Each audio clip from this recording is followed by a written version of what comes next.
Good morning, colleagues. We can start.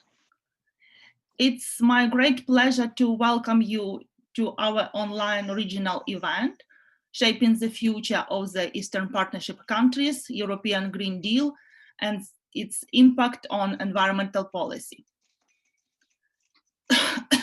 My name is Natalia Andrusevich. I'm chair of Resource and Analysis Center Society and Environment from Ukraine, and I'll be moderator of today's presentation and discussion. To begin with, I would like to draw your attention to a few technical points. We work today in the format of webinar. This means that participants can ask questions in the questions answers box or to raise a hand for discussion interventions in the third part of our webinar. We have Russian English interpretation, so you need to choose the appropriate language, English or Russian, in the interpretation box. So if you speak in English, please choose English channel, if Russian, the Russian one. Going back to the topic of today's presentation and discussion, I would like to emphasize that the European Green Deal adopted in December last year by the European Union has an ambitious goal to reach the climate neutral Europe till 2050 and to green practically all sectors of economy and our daily life. It has an impact not only on EU policies, legislation, post-COVID recovery, but also sets trends in other countries, including Eastern Partnership. That's why we analyzed the possible impact of the European Green Deal on Eastern Partnership future policy and environmental and related policies of the 6 Eastern Partnership countries. Today, we will have 3 main sessions: European Green Deal scope, the first one, European Green Deal impact on Eastern Partnership priorities and environmental policies of the Eastern Partnership countries, and recommendations to key stakeholders of the process.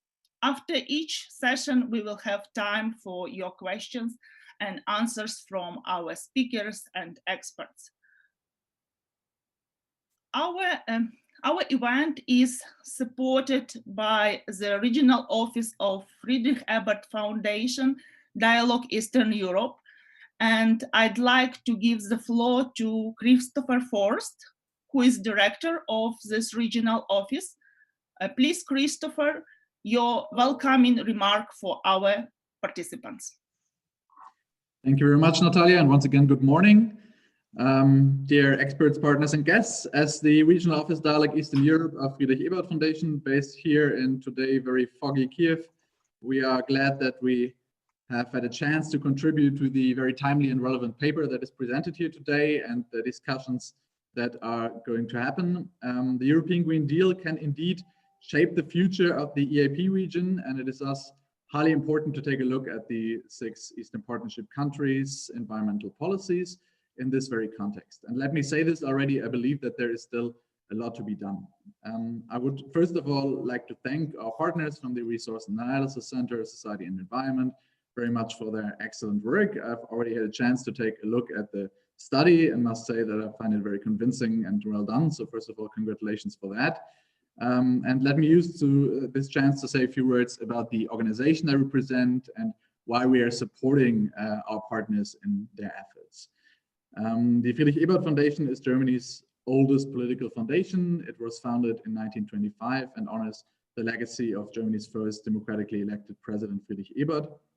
We are committed to the core values of social democracy, which Friedrich Ebert represented: freedom, justice, and solidarity. Nowadays, this also means that we are committed to a socio-ecological transformation. Besides our efforts for a just workplace, democratic society, and international security, this is at the core of our work and of utmost importance for us as social democrats. We want to see a future that is not just socially, but also ecologically transformed, as we believe that these two aspects go hand in hand and have to be thought of together. The AVS Regional Office Dialogue Eastern Europe is particularly fond of this nexus between social and ecological issues and has made it a cornerstone of its work. Based here in Kiev, we want to facilitate dialogue within all countries of the Eastern Partnership region and Russia. And we are especially focusing on people-to-people contacts, on the support of multinational civil society initiatives, as well as the exchange between young people. We want to take a look across borders with every single activity that we pursue and support. And the Eastern Partnership Program is, of course, a crucial determinator for our work. Association and partnership agreements, as well as the multilateral dimension of the Eastern Partnership, are something that we analyze frequently and that we find, of course, utterly relevant. Now, let me add a couple of words about the European Green Deal. And as a European and the representative of a European organization, I will speak of this mostly from EU perspective. When the European Commission launched the European Green Deal in December 2019, this was a milestone. It was a highly necessary milestone, and it may still not be the sort of extremely ambitious milestone that we really need. But undoubtedly, we are speaking of a historic initiative, possibly considering its long-term impact, even of the biggest initiative or one of the biggest initiatives the EU has ever seen. Europe as the first climate neutral continent sounds right now still like an imagination from a fantasy movie, yet it is at the same time an absolute necessity. To make this fantasy a reality, big financial efforts, and we are speaking of the incredible sum of 1 billion euros within just one decade, are needed in the short term, while there's also a huge economic potential in the long term. According to McKinsey, an unlikely ally in this context, in a recent study, people with lower and medium incomes may even see a decrease of their costs for living by 2050 if the European Green Deal is implemented. And according to McKinsey, while 6 million jobs in the European Union may be lost, 11 million new jobs could be created. Finally, European decision makers seem to have realized these advantages, and right now talks in Brussels are being held about it. I hope that these talks will be fruitful and ambitious. And as part of its effort in the Eastern neighborhood, the EU also wants to create new priorities within the Eastern Partnership Program. And this is, of course, in accordance with its own European Green Deal. And this region, as I said in the beginning, from Baku to Minsk and Chisinau to Batumi, is still lacking the kind of aspirations and clear aims in terms of climate neutrality and a green economy that we're starting to see further west. I'm sure we'll hear quite a lot about this today, and I'm looking forward to your analyses. The idea of the paper that was conducted to provide the region's governments, the EU, civil society, businesses, and others with recommendations on how to promote the European Green Deal's objectives in the region, how to empower NGOs in this process, and how to essentially make practical use of the European Green Deal approach in this are very, very important. Climate change does not know borders, and it does not stop at the EU border. And I'm also saying this obviously as an EU citizen. The economic potentials the European Green Deal offers can and should also be unlocked everywhere, not just in the region's interest, but in a globalized world in literally everyone's interest. Thus, not just as someone who is working in the EaP region, but also as an EU citizen, I sincerely hope that the respective potentials will be unlocked and ambitious aims will be set. An own priority within the multilateral framework of the Eastern Partnership policy and increased bilateral efforts are a first step. Some EaP governments, as well as the civil society in the region, are pushing for further commitments already and are showing interest in making the European Green Deal approach beneficial for the Eastern Partnership region further in the future. We fully support this idea and hope that Europeans and EaP citizens alike will benefit from this new way of thinking in Brussels. The EaP summit in Brussels in March may give us a first feeling for the success of attempts to push for further commitments.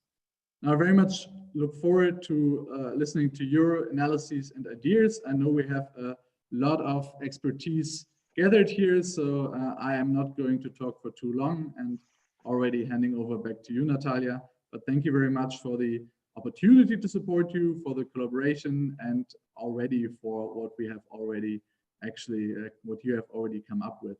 I find it once again quite impressive. Thank you. Thank you, Christopher, for your welcoming remarks. After European Green Deal adoption in December 2019, Ukraine immediately reacted to this new policy. Why was so important for Ukraine to start political dialogue with European Union on European Green Deal? And what are the expectations for the future? We have these questions for Alexei Ryabshin, who is advisor to Vice Prime Minister for European and Euro-Atlantic integration of Ukraine, and who takes care about European Green Deal in Ukraine. Please, Alexei, your welcoming remarks for participants of our event. Much, Natalia.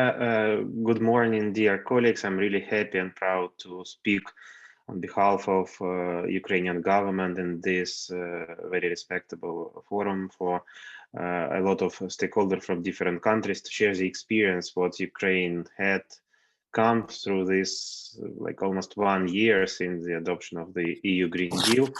Like I would add to what Natalia said, I'm not the one who is responsible. I'm helping as an advisor, as a person who coordinates a lot of stuff for the Vice Prime Minister to be engaged for the Green Deal. Also, I'm a climate policy advisor to the Ministry of Environment, and my background, I used to serve like for almost 1 year as a Deputy Minister for Energy and Environmental Protection Ministry, and for 5 years I was a member of the Ukrainian Parliament. And for 5 years, I was the climate negotiator up to the different conferences of parties. So I have a climate and green energy background, but I won't stop about telling like features of Green Deal, like why Ukraine is interested, like how to shift from coal to renewables, how to do energy efficiency. Like I won't stop on content, I would say. I would like to share the experience of the Ukrainian government, how we build some structures, how we're trying to build some mechanisms like for the effective coordination, for effective sharing, exchanging the views with our businesses and NGOs and spreading this information toward the European side for the effective decision-making process. Maybe this would be useful for your countries, for your lobbies, for more climate ambition, for more action from your government. So basically, we are like in December when the new cabinet to the European Commission came into force and presented its Green Deal. We are immediately reacted, understanding like what are the opportunities and what are the possible threats for the Ukrainian economies.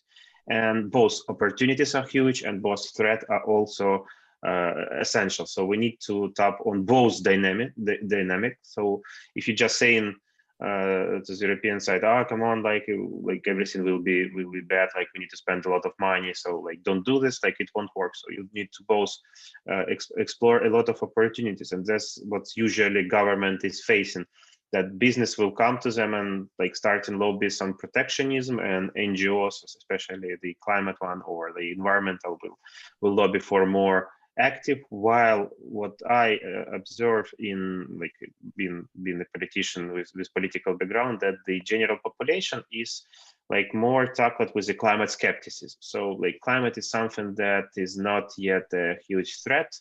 This is not yet into the debate because it's more like in Ukraine, like war, corruption. Now it's like COVID pandemic. So the government are usually challenged for allocating like financial or like human resources or timely resources to tackle exactly the climate change problem in different areas, because there are a lot of other things, because like there is no such a big demand from the general population, like for example in the European Union or in United States or in other developing countries.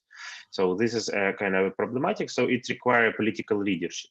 And I used to work with two governments. So in previous government, I see how they immediately react. So like in December, like it was an official presentation of Green Deal, and in January, like my Minister of Energy and myself, we already had like the first consultation with the Kadri Simpson, who is the Commissioner for Energy, about the Green Deal, about like what we could propose, what kind of a climate ambition do we have, and it was very useful to understand the flavor of it, because one thing is to read and to look to some of the transcript of the talks, and another you just speak with the person who's responsible to some extent to the realization of Green Deal. It was very useful, and our government created in February this year the interministerial group on climate change and the Green Deal coordination. So the head of this group was the Vice Prime Minister of European integration, the previous one, not the current one that I'm advising. The previous one now is the Minister of Foreign Affairs and continue doing the Green Deal. So we have this kind of a reshuffling but continuity. So we created this interministerial group for the climate change and the Green Deal on the level of a deputy minister on European integration of every ministry. So basically, according to our structure of the cabinet of ministers, we have the vice prime minister responsible for the European integration. This is a minister without a ministry, but the functioning, like he coordinates the deputy minister of European integration in every single minister. And these deputy ministers are responsible for basically developing the European acquis and like pushing the international agenda in the ministry. So it was kind of like, and also in this interministerial group, there were different ministries, representative of the civil society, members of parliament. So it was kind of our reaction, like that the deal we see as like first challenge for us is like how to coordinate everything into one single sound policy. Then in February, I guess, if I'm not mistaken, we had a first contact on the prime ministerial level with our members of the government, with a distinctive representative from the European Union. And then in March, we received a reshuffling of the government, of the prime minister resigned. We had a new prime minister. And like, I would say that all of this kind of reshuffling and establishing the new people, like led that like about like 2 or 3 months, there was not a lot of Green Deal activity for the government, but we saw that the business was quite active in these kind of threats and opportunities, and they started to push like, I want guys do something like we might have problem or like need to expose opportunities. So when I've been I left the ministry and I was invited to work as an advisor to the vice prime minister, the first task was to establish the work of this interministerial group and to finalize the position paper that we were about to send to the European Commission. So in our position paper, it took 10 pages, and this position paper had been signed by the Prime Minister of Ukraine and sent to the European Vice Prime Minister Timmermans. So basically, in this position paper, we draw like our opportunities in different spheres like energy efficiency, e-mobility, digitalization, organic farming, hydrogen economy, just transition to coal region. So a lot of our opportunities, that was like this work was coordinated with every single minister. So there was a task like find a lot of this kind of a green potential topic for cooperation for us to start communicating with the European Union, how to explore this potential, how to, I don't know, communicate more, maybe, I don't know, the cheaper funds from EBRD for our e-mobility infrastructure, because in Ukraine we have more EVs than, I don't know, Poland has, and we have a great sector of chargers. So our companies that produce chargers, they are already supplying them to the European market, to the Asian market, to, I don't know, Africa. And if they will receive more cheaper finance, they will be able to increase the production of these chargers, and we are able to connect, you know, Kyiv with Brussels with a series of EV chargers. It will create jobs, it will create industrial value chain. So this is quite interesting for us. So we made this kind of request for every single minister to find for opportunities. But also in this position paper, we draw some of our red lines about the level of our ambition, about the possibility for our ambition, because we are a developing country and we don't have such a big resources as the European Union has to stimulate this. But it's clear also for the European side, like it has no problem with this, but like this for us was a red line. And also a red line for us was a thing connected to the carbon border adjustment mechanism, because we consider that, like, as a country that signed DCFTA with Europe, should have an individual approach toward this, and we asked to engage into the bilateral consultation regarding the implementation of this mechanism. We received a really great positive reply from Executive Vice President Timmermans toward this position paper, and also one of the key issues that we asked and that we proposed, it was to establish a dialogue, a focused dialogue or a structured dialogue.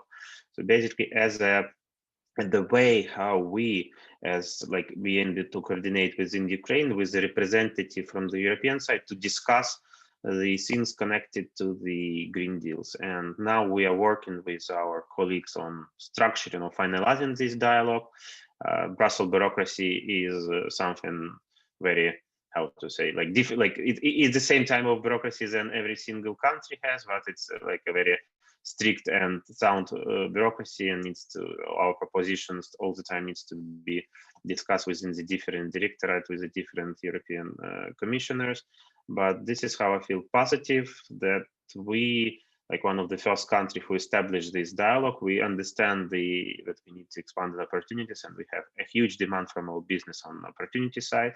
We need to discuss about some challenges.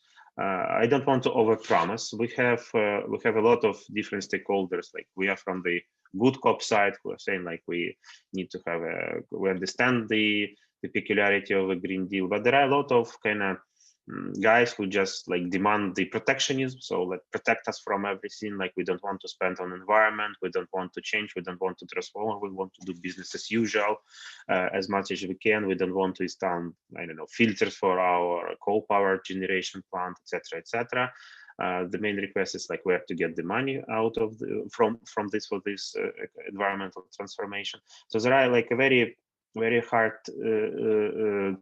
debates, but what is interesting is that the talks, like with the launch of the Green Deal, we received some kind of a framework, we received some kind of a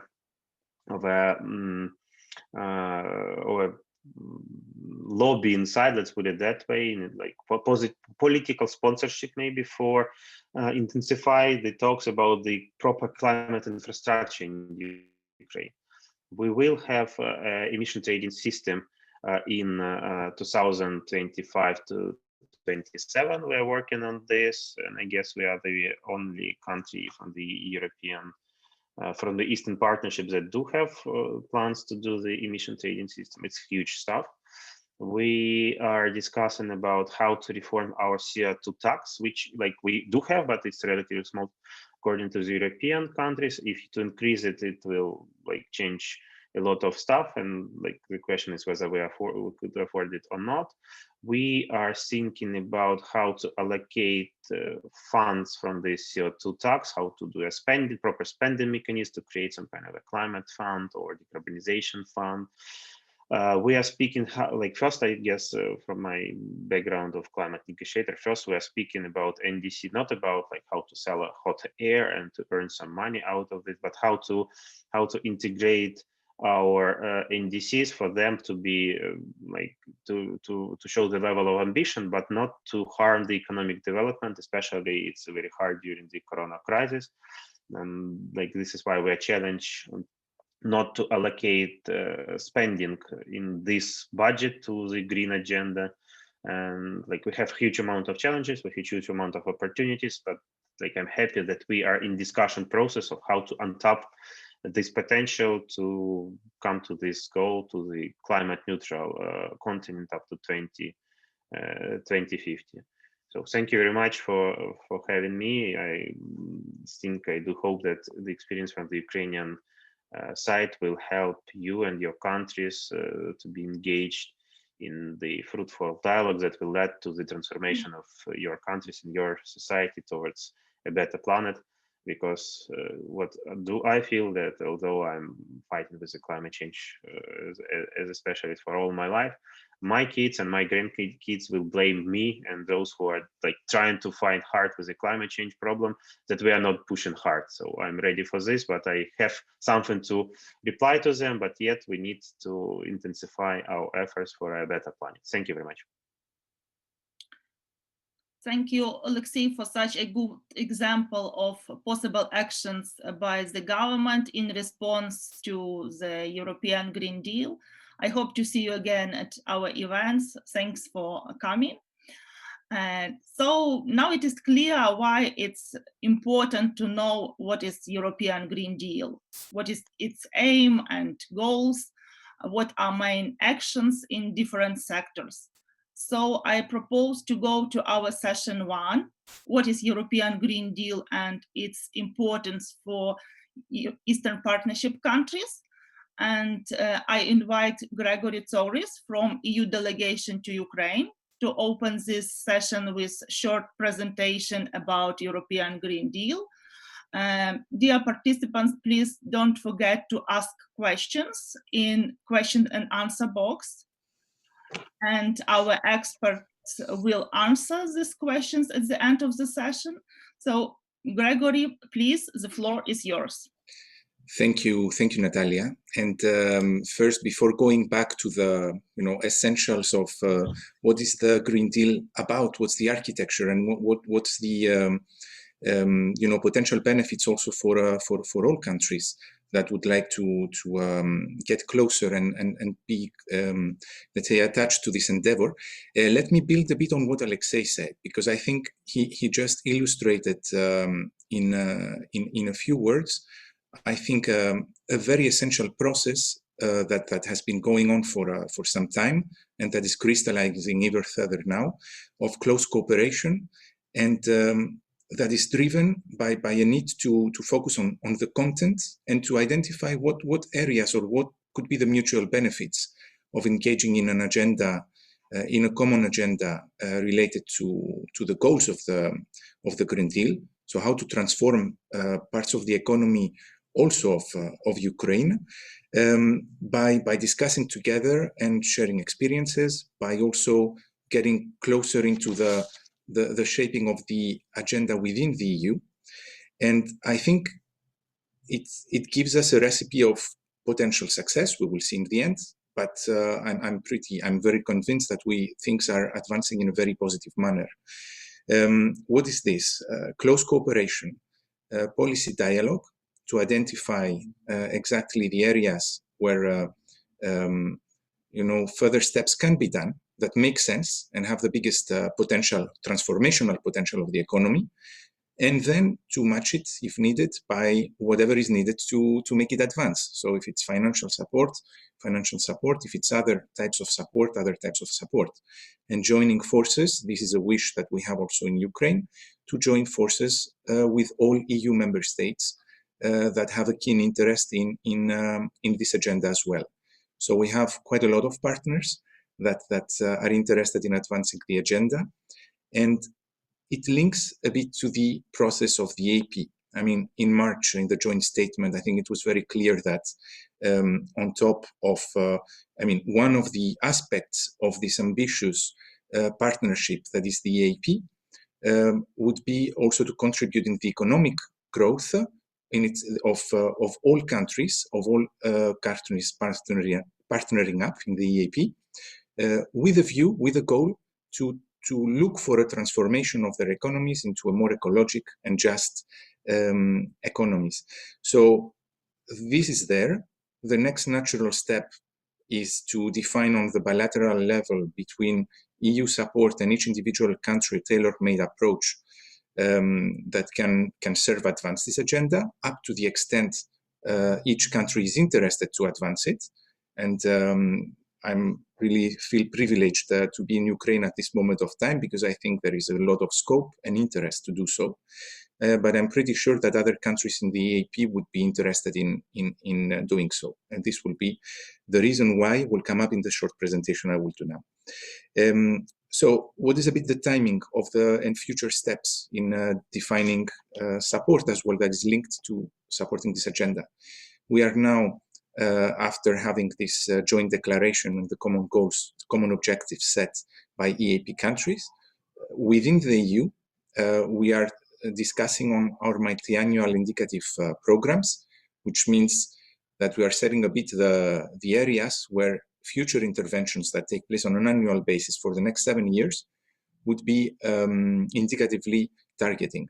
And I'm pretty sure that we will see in all of them a lot of climate action, a lot of green economy transformation. There's a mechanical reason to that, and this is the end of the Green Deal, presentation, its international aspects. 25% of the funds of EU cooperation, it is the same proportion within the EU, have to be dedicated to climate action. So we have to, at minimum, spend this amount of money in order to advance the climate agenda. So to serve the goal of decarbonizing the economies and advancing the Paris agenda. Then, apart from the bilateral portfolio and these cooperation funds that are there, we have our international financial institutions, the EIB and EBRD, the European ones, that also have committed to use a big proportion of their support in green investments. So we have a taxonomy that defines what green, that is trying to define right now what a green investment is, and we have a commitment that 35% of the EU Invest platform will be on green investments. The EIB goes even further. By 2025, at least 50% of its investments would be green. With that, I close a bit the support element. I mean, I started by the end, and I'm just coming back very quickly to give you a very short presentation on what the Green Deal is about, because I'm pretty sure you have seen and discussed these topics quite a lot. But I just wanted to stand on 2-3 things. Just to remind that it's a growth strategy. So the starting point from the EU side and the reason why behind this new growth strategy is we need to do it. We are convinced that there is an issue that cannot be resolved by waiting and seeing or be postponed to later. So there's an urgency in tackling climate change as fast as possible. And we want to turn that in an opportunity, into an economic opportunity. And this comes from, I think, a very probably accepted way of thinking, which says that those who innovate, the first comers in that lead the way and think ahead and transform first, are usually the ones that reap the biggest benefits from new areas that come up in the global economy. And the ambition within the EU is to become this green economy champion in the world. So we know it can work. This is a bit what we have seen in the past, that at least in some cases and within the EU, it's possible to have growth and continue to have economic growth while lowering the greenhouse gas emissions that we have.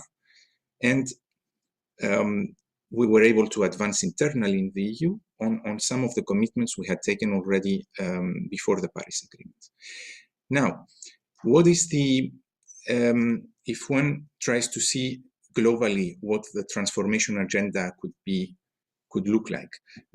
So it has to touch all sectors, but touching all sectors and introducing a main driving guiding principle being do not harm do not harm nature, do not harm climate, and also protect human life and ensure a just and inclusive transition would be a frame, let's say that is the guiding principle behind this.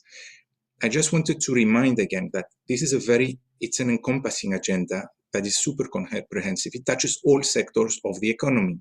So it cannot be done. I mean, transformation of the economy cannot be achieved by looking at small sectors of it. So the initial discussions within the EU really look at the industrial elements, I mean, the new industrial policy that should match this ambition, how to eliminate pollution from various types of activities, energy included, and tackling transport, tackling agriculture and the way we feed ourselves, but also looking at everyday products and consumer products that we have. It has really a big agenda.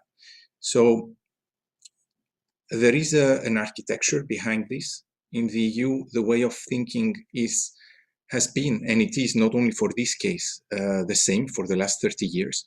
So there's a common decision. The EU member states take a lot of time to jointly decide on a common goal.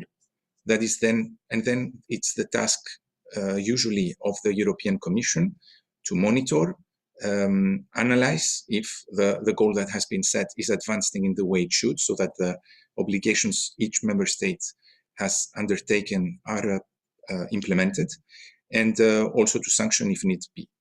So it is this is the way of taking a decision on the objective, and then later on finding a way of having a monitoring system that allows for controlling it and having at least various levels of control within each country, within each member state, and at the EU level.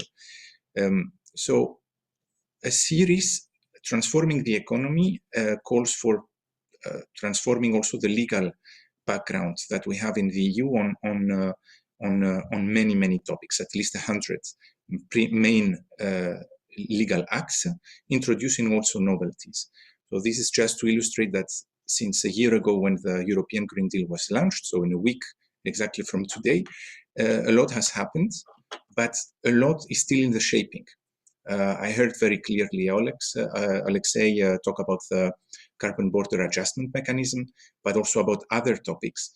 There's an idea of having some of the structures in an architecture, but they are yet to be developed, the content of it.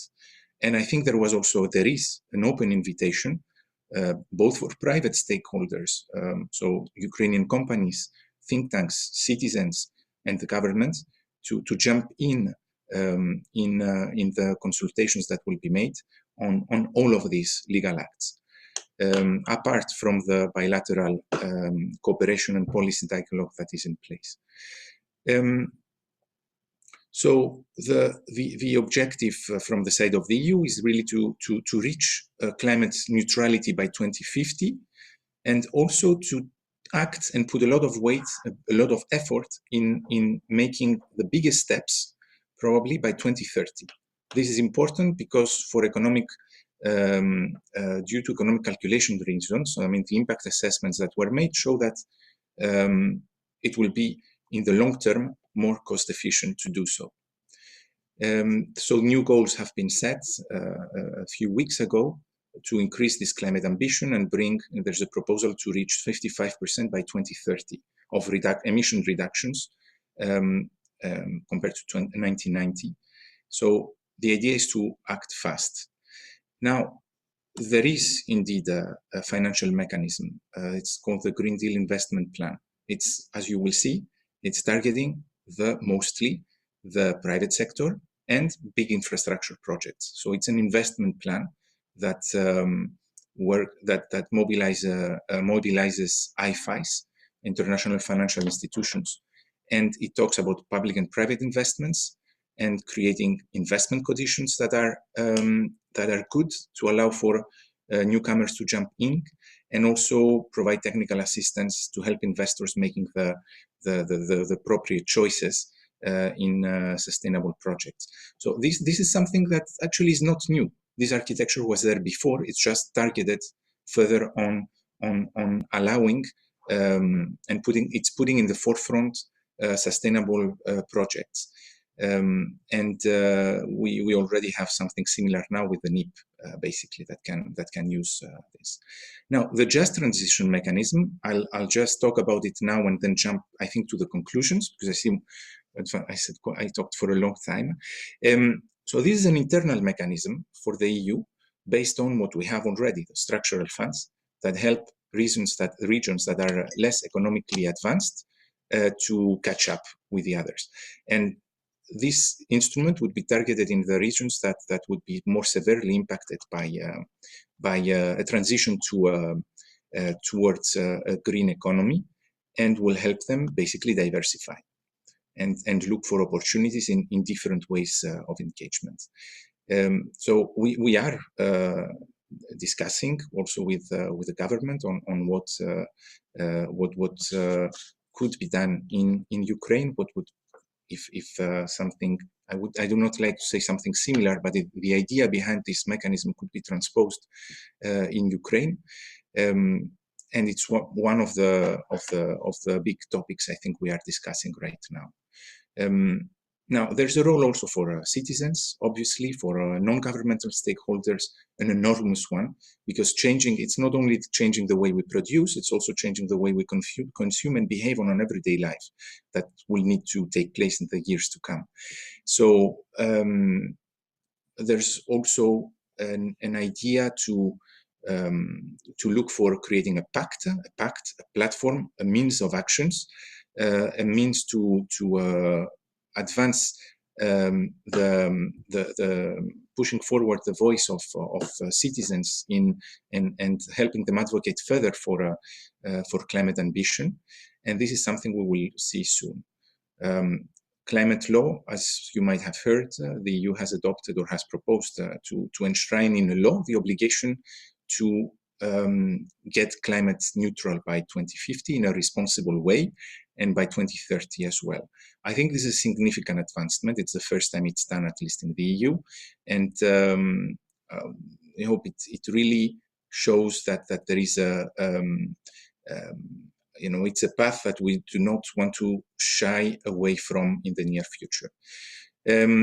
I will stop my presentation here, not wanting to go into the details of each sector, but just want to say that, I mean, I really believe that if we look at the opportunities that come up from looking at innovation in new sectors, circular economy, applying new principles of sustainability in public investment projects, in private investment projects, there's a lot that can be done.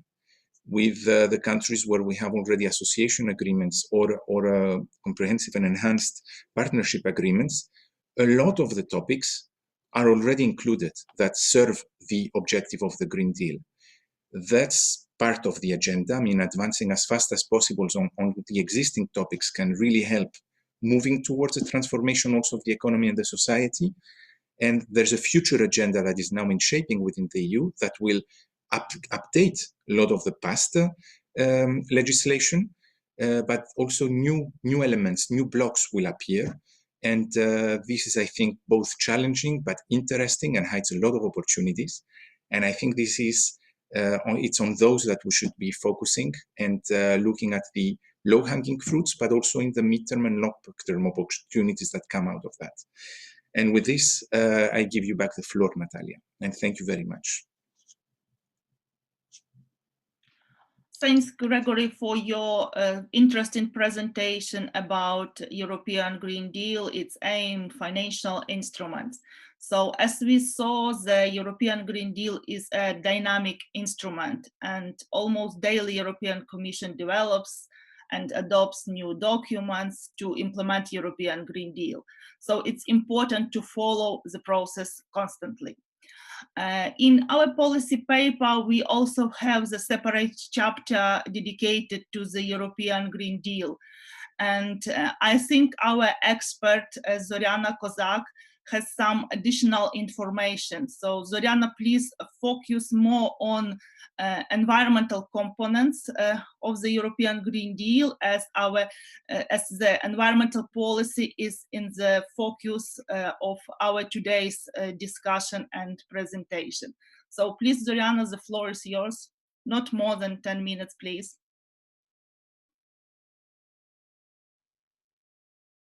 Добрый день.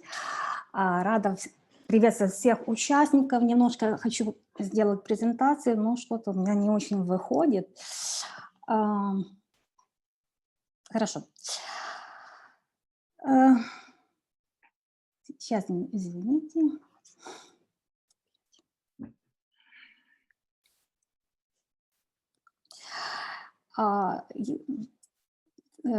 Предыдущий докладчик остановился как раз на вопросе,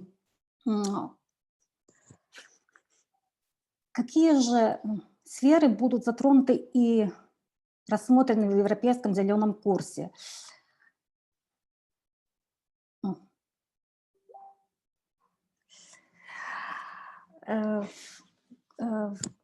Здесь главное нужно отметить на том, что языка он будет предложен для всех сфер экономики и всех, но есть 8 сфер, которые определены языка как основополагающие и нуждающие разрешения проблем именно с достижением центральной идеи языка. Это же Европа как нейтральный к выбросам парниковых газов континент.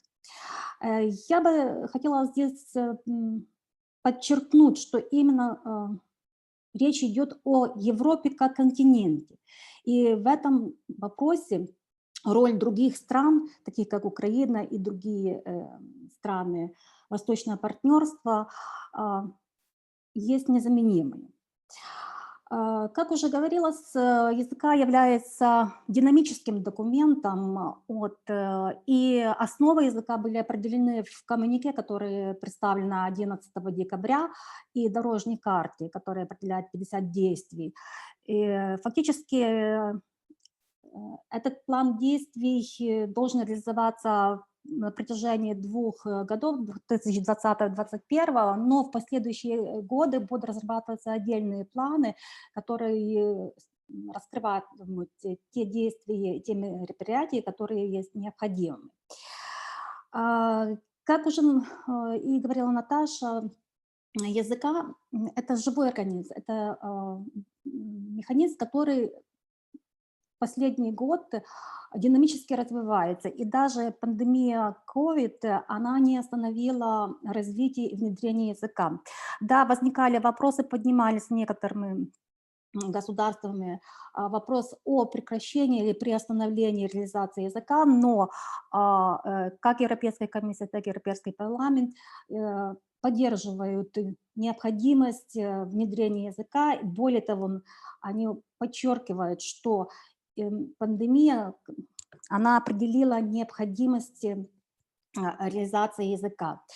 На этой диаграмме как раз я вам показываю динамичность принятия новых стратегий, новых документов на реализацию языка. И как мы видим, они продолжают реализовываться и по сей день. Так, в ноябре была принята стратегия морских возобновляемых источников энергии. 8 ключевых направлений, это вы видите диаграмму или схему, которая непосредственно представлена в самом коммюнике, и мне кажется, она войдет в историю, как отображается 8 составляющих языка. Я бы хотела остановиться только на некоторых из них, поскольку у вас будет возможность ознакомиться как и с самим документом, ну и чтобы избежать, сократить время на вопросы. Как уже говорилось, одно из направлений языка, важнейшим направлением, которое определяет смысл всего коммюнике и последующих документов, это усиление климатических амбиций Европейского Союза.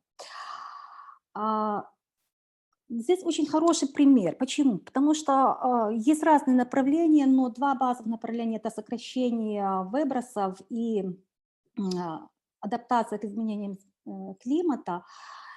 И амбициозность, которая поднимается в самом языке, она также является динамическим инструментом. Почему? Да, мы уже все знаем, что предусматривается амбициозная цель климатически нейтральной Европы к 2050 году.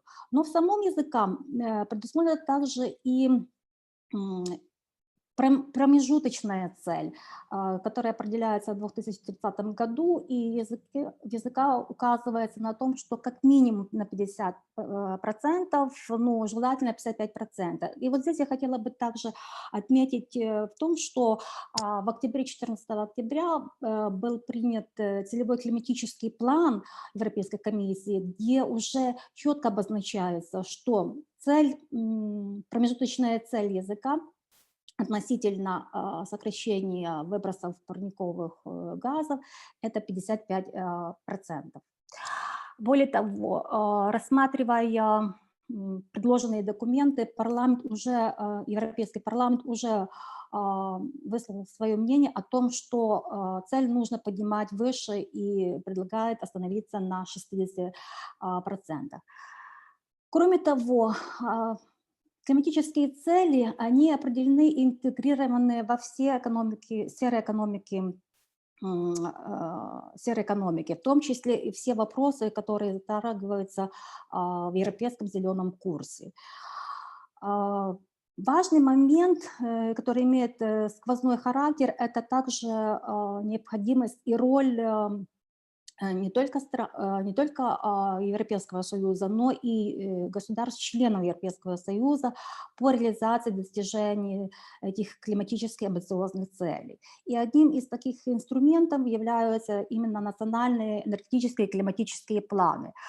Фактически они должны быть пересмотрены и приняты новые планы, и в 14 октября Европейская комиссия представила оценку 27 национальных планов, насколько они амбициозны, насколько они имеют мероприятия и действия, необходимые для достижения целей 2030 года.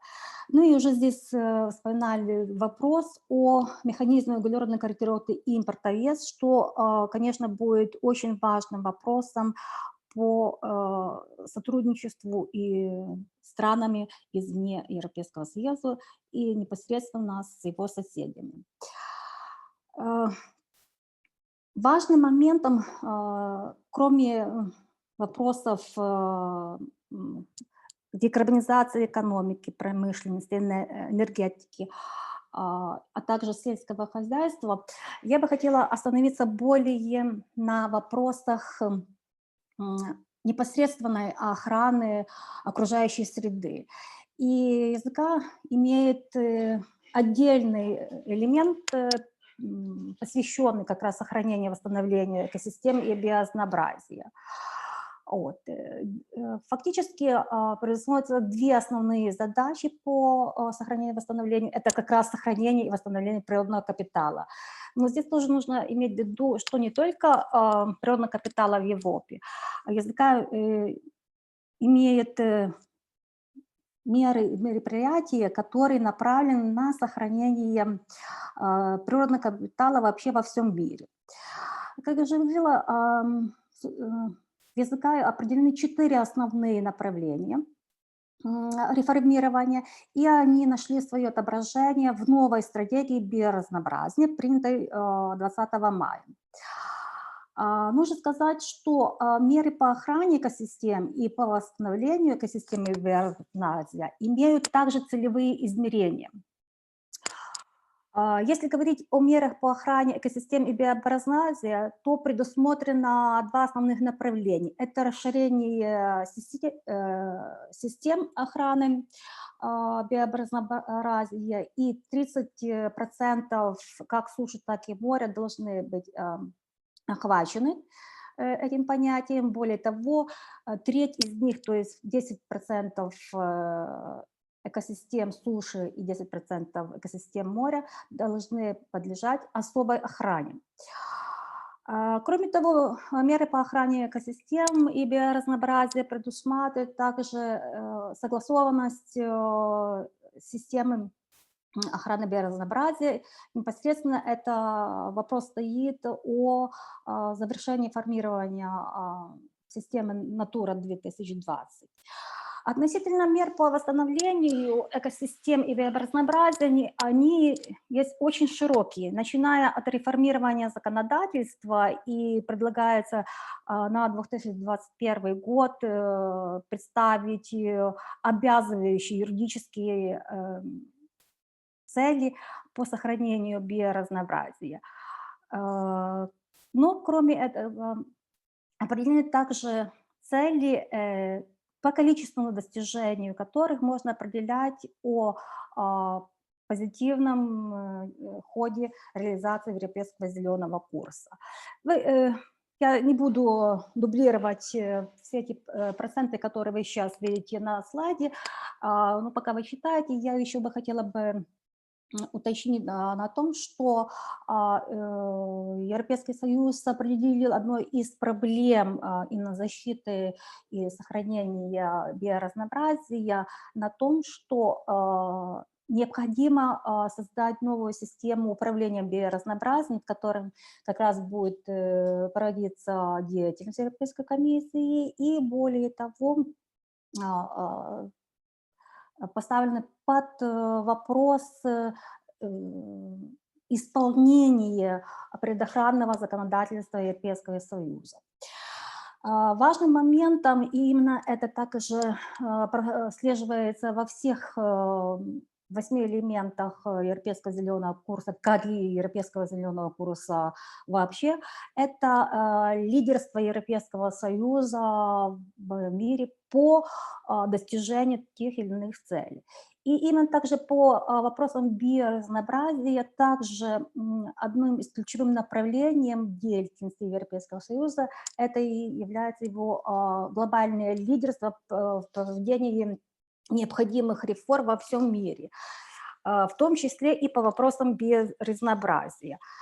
Как указано в стратегии по биоразнообразию, четко прослеживается посыл, что вопросы биоразнообразия являются основными на двустороннем и международных переговорах Европейского Союза, и они будут включаться в двусторонние международные соглашения.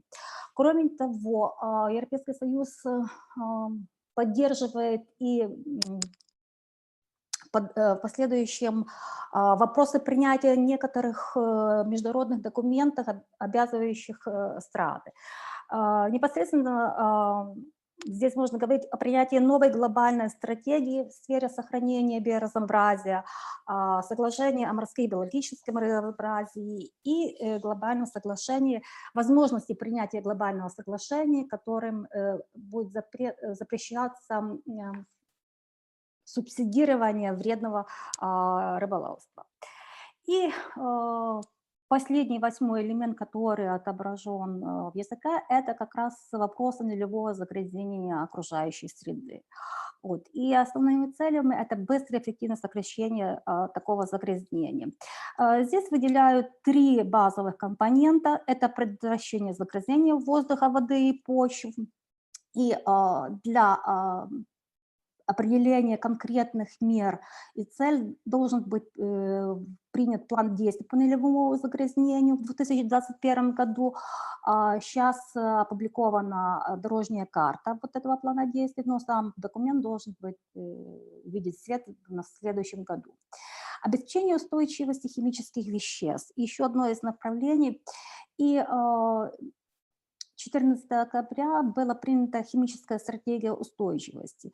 Несколько важных компонентов предлагаются этой стратегии. Ну, во-первых, предлагается новая система, иерархия, я бы сказала, управления химическими веществами. Вот, устанавливаются конкретные запреты на использование особо вредных химических веществ. Вот, и также в самой стратегии подчеркиваются вопросы ответственности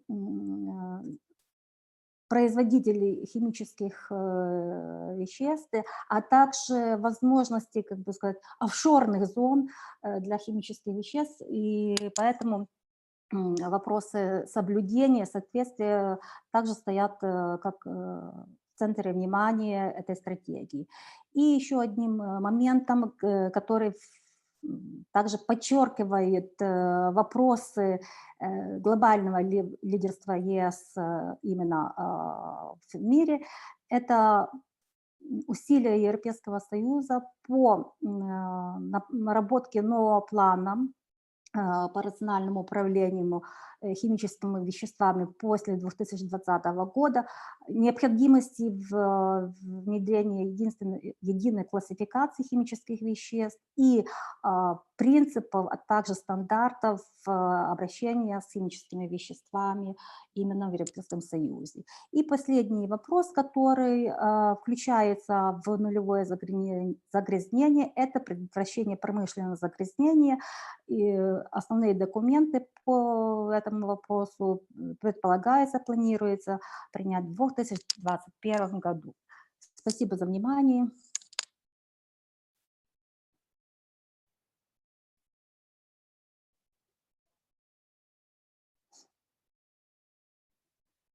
Так, я окончила. Спасибо за внимание.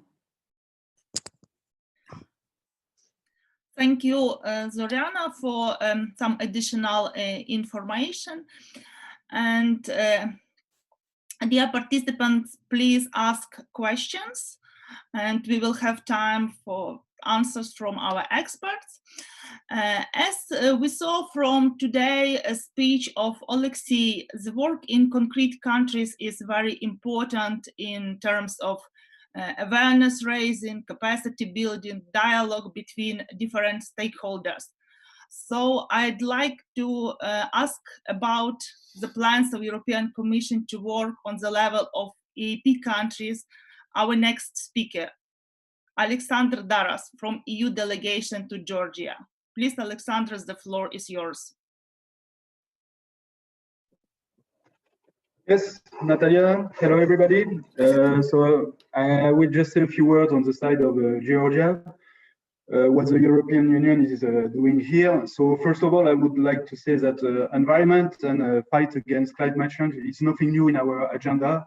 It's something, of course, we were working on already quite for a few years, but the fact that the Green Deal is now the top priority on the EU agenda is, of course, reinforcing the power we are putting in that sector.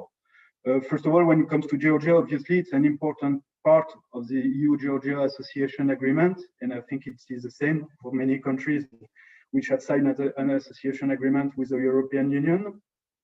And we know that it's a difficult sector. There are many reforms to be implemented, and therefore the EU is standing very close to Georgia to support this process, and even more today. So we are fighting a lot. We are working a lot, let's say, in the area of waste management, the improvement of the waste sector, both when it comes to the legal framework, but when it comes also to the investments which have to be made in the sector, for instance, to build some new landfills in the country in line with European standards, which is something quite new. We are working, of course, which is purely in line with the spirit of the Green Deal, on the protection of natural resources and maintenance of biodiversity. We are doing a lot of work, of course, in the sector of agriculture, which is very important in Georgia, to support agriculture, but to make it even also more environmental friendly in the way we produce food and we consume and so on. An important focus of our action is, of course, in the sector of energy. And I'm sure it's the same in Ukraine or other countries of the region, both when it comes to energy efficiency, to reduce the use of energy, and also development of renewable energy resources. And what I would like to say also is that, of course, this is an effort that more and more we are doing all together. It's the EU, but more the EU as a team Europe, meaning the European Union, but the member states, making use of the potential of all the technical agencies from our member states, and also of the financial power of the European financial institutions, mainly the European Investment Bank, but also the EBRD and other national banks and so on. And of course, an important focus, and that's why it's good you are having this event today, is that we want to involve, we know that these fights that we are doing together to fight climate change on the one hand and to better protect the environment can only be successful if all actors of the society are participating in this process. Therefore, we are putting a lot of effort, of course, on communications, because we believe it's a lot about behavioral change management, to change our habits when it comes to consumptions and the way we produce energy or consume and so on. We need, of course, the involvement of the private sector, and we need to show that all this fight is not only burdens, although there are many legislations and so on, but it's also an opportunity for businesses to be more efficient, to make savings and so on. And of course, we need the involvement of civil society, with whom we are very happy to work, because we think we have a capacity to bring a lot of ideas from the population and so on. And it's through brainstorming together that we can really push this policy agenda and achieve our common objectives. So that's what I wanted to say on the side of Georgia. Thanks a lot. Thanks a lot, Alexander, for contribution to our today's discussion. And now we have time for questions and answers from experts. And I see one question. So it's in Russian. Можно ли пояснить, что имеется в виду под возвращением не менее 25 тысяч километров рек ЕС в состояние свободного течения. Спасибо. Who from experts can... Смотрите, такой целевой индикатор отображен в стратегии по биоразнообразию Европейского Союза, где определена именно такая цифра.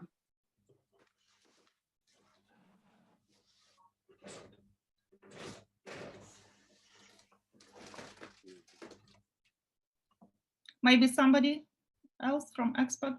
Andrei? Yeah, Natalia. I can add that this target is aimed to restoring freshwater ecosystem in the EU. It is estimated that there is at least one barrier for each kilometer of the rivers in the EU, which prevents sediments from going into the ocean and the migration of the fish. And therefore, these barriers are either related to the human-made construction, like dams, for example, or to the lack of due care about small, for example, rivers, which are then the flow of the rivers is how to say hardened. And then so one of the ways to make the river free flowing is to remove those such barriers. And then the second part of this action envisages the restoration of the floodplains and wetlands. That is the deltas of the rivers, again, to improve the freshwater flow, migration of the river, and the sediments flow. That's in short the answer. Thanks, Andrei. And we will have one more, maybe not question, but more comment from our colleague, also in Russian. So,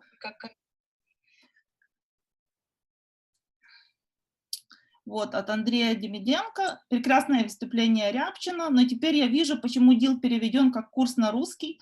Дил — это когда о деньгах говорят, а курс — это когда деньги от довкилля энергетикам, а Миндовкилля деньги для их планов не нужны. Как только что заявило Министерство внедрения экостратегии. Может, лучше переведи дил как сделка? Может, тогда хоть что-то для довкилля перепадет. Ну, я думаю, да, ответ не нужен нам на этот вопрос, он больше, it's more rhetoric. And, если можно, Наташа. And one more question, so it's in English from Igor Stukalenko. Will this tool, he means CBAM, Carbon Border Adjustment Mechanism, be able to provide equal conditions for competition between EU and Ukrainian companies, create equal rules of the game.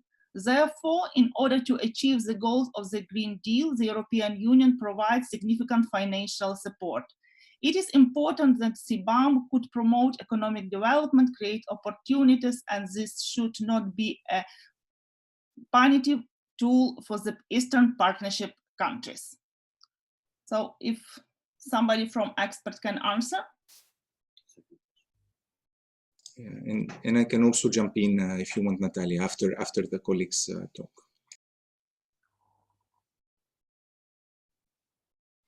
Natalia, I can just say that the CBAM issue will be addressed in the second session when I will be presenting the trade impacts of the European Green Deal for the EaP countries. Okay. Thank you, Andrei. Thanks a lot for experts from the session 1. And I propose to move to our session. Okay, I'm sorry, some technical mistakes. So I propose to move to our session 2, European Green Deal's impact on the environmental policy in 6 Eastern Partnership countries. And we start with the presentation of the main conclusions of our policy paper, related both to the European Green Deal impact on Eastern Partnership policy and on different policies of the Eastern Partnership countries. And our speakers are Zoriana Mishchuk, independent expert, and Andriy Andrusevich, senior policy expert from our organization. So please, Zoriana and Andriy, the floor is yours. So I think Zoriana starts. Yes, I will start. Hello, can you hear me well? Yes. Now I'm trying to share my screen. Okay.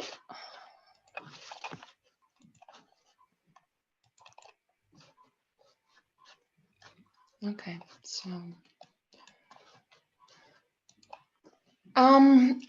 we both, me and Andriy, will speak about European Green and what it would mean for Eastern Partnership, but we will touch the subject from different perspectives. So I will speak mostly about the regional dimension, so those issues that refer to all 6 countries of Eastern Partnership, and then Andriy would focus more on the bilateral dimension. But also, it cannot be divided that clearly because Eastern Partnership, as you know, includes both dimensions, both cooperations on the level of 6 countries and one-on-one relationship of the Eastern Partnership countries with the European Union. And it is obvious that the European Green Deal would be somehow introduced into this cooperation on different levels. As has been mentioned before, the European Green Deal on the EU level explicitly states that it does not stop on the borders of the European Union, and that the EU has an ambition to change things not only at home, but also abroad, and most of all in its neighborhood. And that's why the Green Deal diplomacy, the so-called green diplomacy, aims at mainstreaming the issue of European Green Deal into everything the EU does abroad. So it's trade policies, it's technical assistance, it's everything that is related to EU relationship with the outside world. It has been said the number of 25% of all external budget would go to this goal. And it's indeed a big increase in the amount that of assistance devoted to environmental and climate change issues.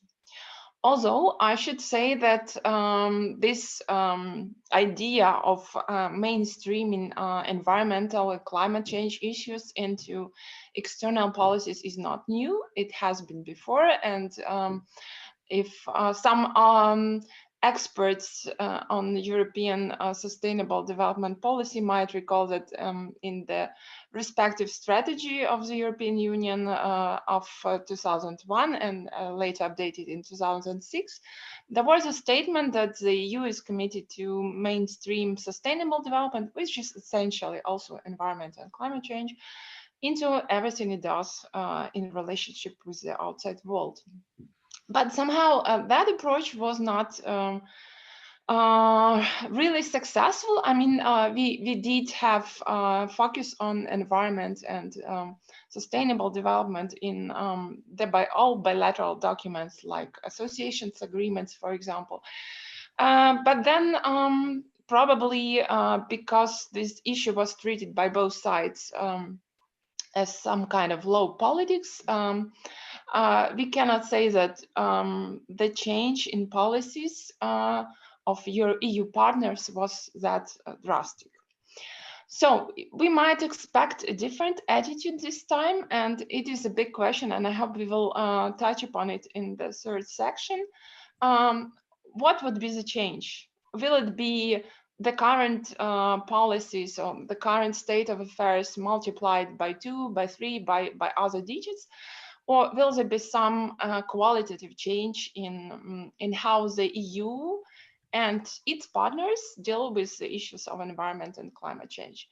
And this is still to be seen because, as it has been mentioned before, this is the process in the making in the EU itself, and obviously in relationship with the region. But what I should say that it's a very convenient time because the Eastern Partnership policies are renewing itself.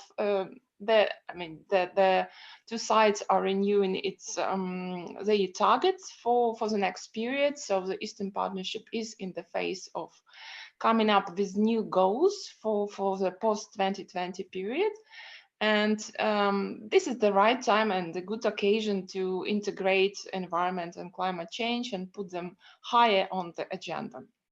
And we've already heard from top officials like Ursula von der Leyen that the green transition would be in the center, in the spotlight of the Eastern Partnership policy. And the joint communication Eastern Partnership Policy Beyond 2020, which is a document that outlines what the future Eastern Partnership long-term goals would look like, what are the focus of Eastern Partnership cooperation. This document already shows that the environment is clearly been moving to the front row. So previously, the Eastern Partnership had four objectives, 4 priorities, and environment and climate change was not even one of those priorities. So it was only a part of one of those priorities called stronger connectivity. So it was hidden in the second row. Now we'll see that this joint communication, this new document states that there would be a new separate priority of Eastern Partnership called environmental and climate resilience. And that means that indeed there is a change in perceiving environment as something that is dealt by only by sectoral lower officials. We might expect that it would move to the level of political dialogue, that it would be discussed not only by ministers of environment gathering in Luxembourg or elsewhere once in a year, but that it will be discussed on the higher level. And that is important because what is essential that the issue of climate change, the issue of environment moves from the sectoral corner, where it is not treated as something important for the whole country, but for some sectoral interests, and it becomes a center of dialogue, of bilateral dialogue, of the dialogue on the regional level. And only in that case that this issue is moved to this overarching place, becoming kind of integrational issue, then we can start speaking about a qualitative change, not just more money to the sector. So the mentioned document, the joint communication, already outlines some cooperation issues that would be in focus, some specific areas where EU would like to channel its efforts, and it states some six subtopics, sub-priorities within the environmental and climate resilience priority. And as you might see, there are many different issues. It's not purely climate change and fighting with CO2 emissions. There's much more, and you can see that the EU aims to approach this from different perspectives and make the environment and climate change human-oriented. So we will see a lot of efforts targeted at people at their well-being, so perceiving this fight not something distant, but something that might affect everybody and that everybody might benefit from it. It's still not clear how the EU would proceed with those issues on the multilateral level, because we've heard from two EU representatives, representative in Ukraine and in Georgia. There was a lot of discussion about bilateral relationship, and we obviously will see more of it, because the message is that the EU tries to accommodate and to respond to different level of ambitions. We've seen that Ukraine is super ambitious, and obviously, if it continues to be dedicated like it is today, we will have more commitments, more funding, more opportunities. What would happen with other countries will largely depend on their proactive or passive position, but still, in these conditions, it is not quite clear how the multilateral, the regional umbrella would look like.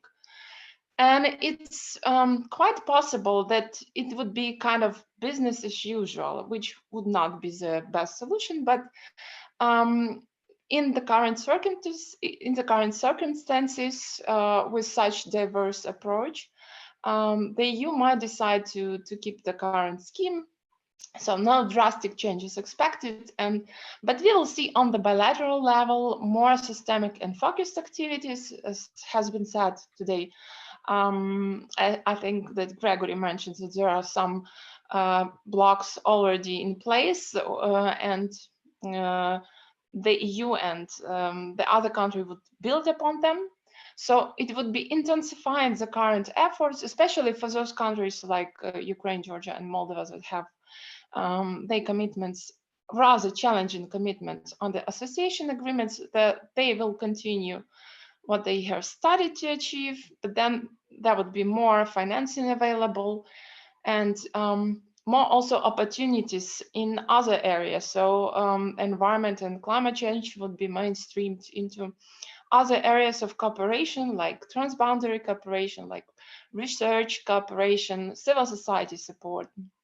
And we've already seen that, for example, in Ukraine, the European Union announcing its major competition for civil society support, it dedicated a specific lot amounting to 3 million euros just to action on the European Green Deal for the country's civil society. So we see that its European Green Deal is prioritized in different aspects of EU-Ukraine cooperation and EU cooperation, obviously, with other Eastern Partnership countries.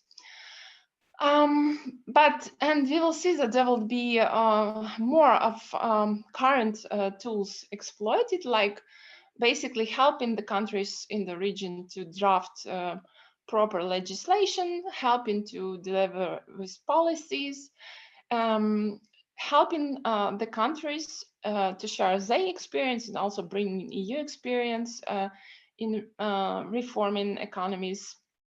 Also a lot of pilot projects targeting such issues as, for example, energy efficiency, and also reform in specific resource-intense sectors. We'll have more specific financial instruments to make those changes easier to make available funding, and also more funding to different actors like civil society organizations helping to promote environmental responsibility and sound environmentally responsible behavior.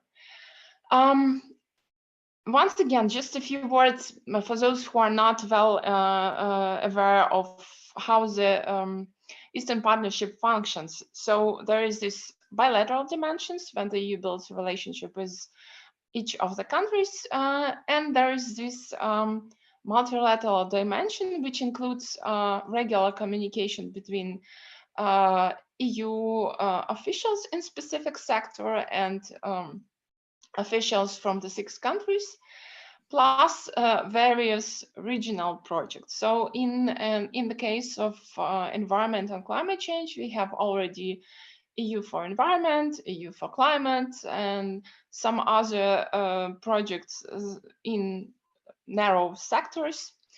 So obviously they will take the European Green Deal on board. They will try to integrate its interests into its working plans.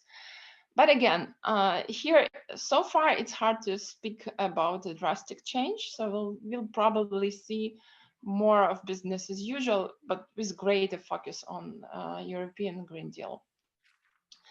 Also, this issue might become a part of revision of association agreements for those countries that deal with them. Countries might want to take stronger commitments at this moment. But this obviously depends on the level of current relationship with the European Union and with ambitions of the countries. On this slide, I've put a few questions because we do not have much information on what is currently being planned. And it's a pity that we don't have today representatives from the DG NEAR, because it would be interesting to hear how they see this multilateral dimension, especially from the institutional point of view, because the current scheme, if it is preserved, in my view, would not serve the purpose of effective integration into European Green Deal because of its sectoral nature. And as I've said before, European Green Deal is something that is of integrational nature, that needs strong involvement of different sectors, and it would be a pity if these issues would be still in charge of environmental ministries and environmental and climate change panel, as it has been before. And it's really probably also a question for civil society, because it has its own mechanisms on the Eastern Partnership level. And it is indeed interesting how the Eastern Partnership Civil Society Forum also accommodates to this challenge, to this need to emphasize the role of environment and climate change in its activities. And it's indeed important to establish some institutional mechanisms of cross-sectoral nature and of higher subordination. And it's really interesting that Ukraine has taken this right approach, because now it's the environmental Green Deal is European Green Deal is in the hands of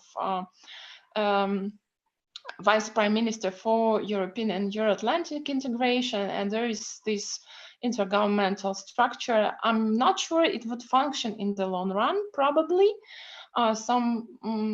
this mechanism would need to be elaborated for the implementation phase. But clearly at this moment, it is the very right approach to have this higher structure and not just to leave this issue to sectoral ministers. And just another question that is for probably our third section is how to make these reforms effective, how to ensure that there is no greenwashing, that there is no lip service, that indeed it's not only using the money of the European Union, but ensuring the necessary transitions in an effective way. And probably this issue should be critically examined by both sides and also by civil society. And civil society here can produce some meaningful recommendations how to make the governments accountable.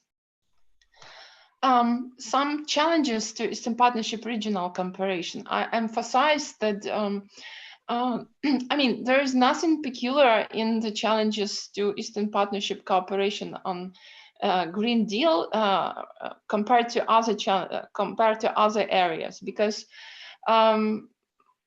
everybody knows that the Eastern Partnership has two kind of constituencies, and it's the associated countries with very strong commitments on environmental policies reform, on reforms in other areas, and other countries which does not have that strong commitments, and with Armenia being somewhere in between.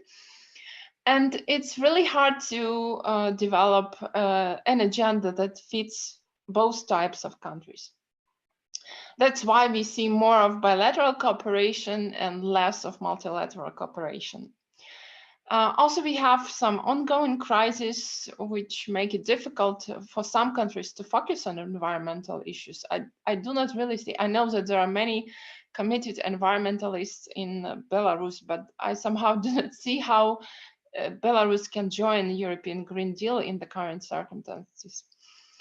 And also we see that there is a different level of ambitions. Maybe that's because of law awareness, also among civil society, but maybe among governmental officials. And this also limits the high level of multilateral cooperation. So it always the lowest common denominator that defines these regional policies. And that's why one of the reasons behind today's event and behind our publication is to raise this awareness and just inspire more interest in other Eastern Partnership countries, so that other countries are also active and the overall level of involvement across the region is higher.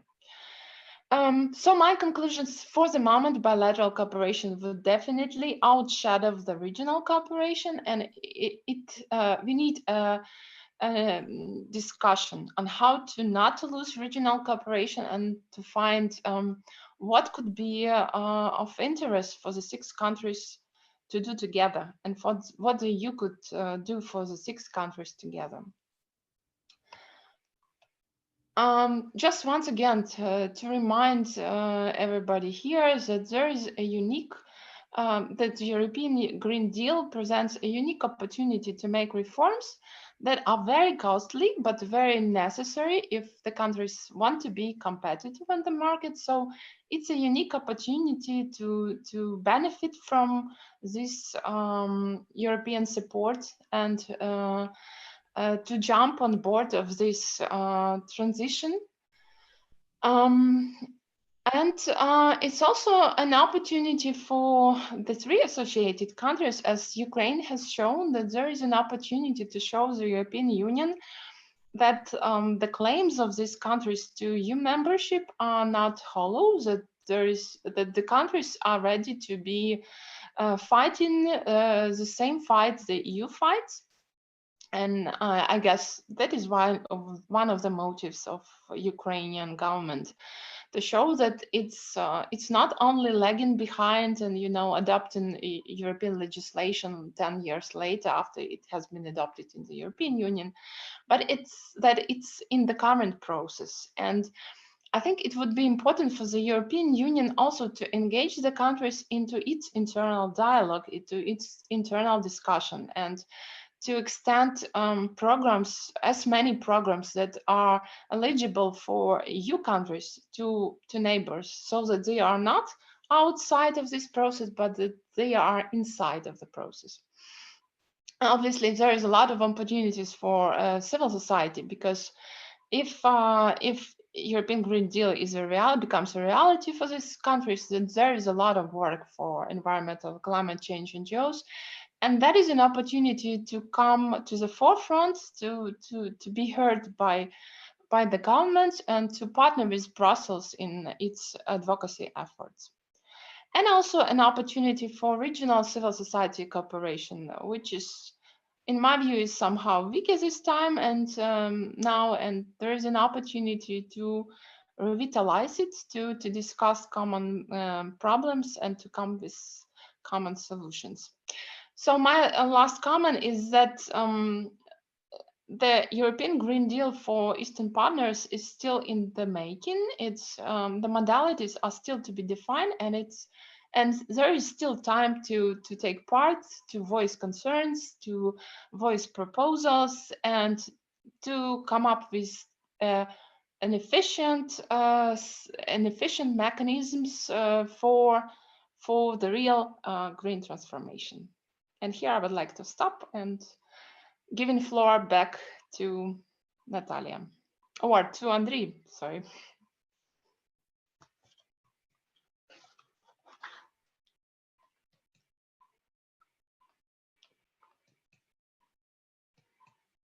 Yes? Yes, Can I- Ariana, please stop sharing your screen so that I can do that. Thank you. Now it's good. So, good morning, everyone. My task is to present key outcomes from the research that you did on the impact of the European Green Deal on the national level. So Zoriana Mishuk, who just spoke, was presenting the conclusions on the EGD impact on regional, on EEP itself, Eastern Partnership Policy. But we also, of course, in our research, we asked a question: how will the European Green Deal impact the national environmental policies of the 6 EaP countries? And to answer that question, we've done some research. We also held some expert consultations to verify the conclusions, to verify the data, and also to gather some additional information about the current status of the environmental policies. I will structure my very brief presentation in 2 parts. First, the conclusions on the EGD impact on the environmental policies. So the first conclusions in this area is that the European Green Deal will, of course, have the largest impact on the national policies related to the climate change in each of the 6 EaP countries. And the second conclusion is that the European Green Deal will also have some or certain impact on other environmental policies, mainly related to biodiversity preservation, pollution control, and sustainable use of natural resources, including the circular economy issues. There was a question by one of the participants about the construction materials.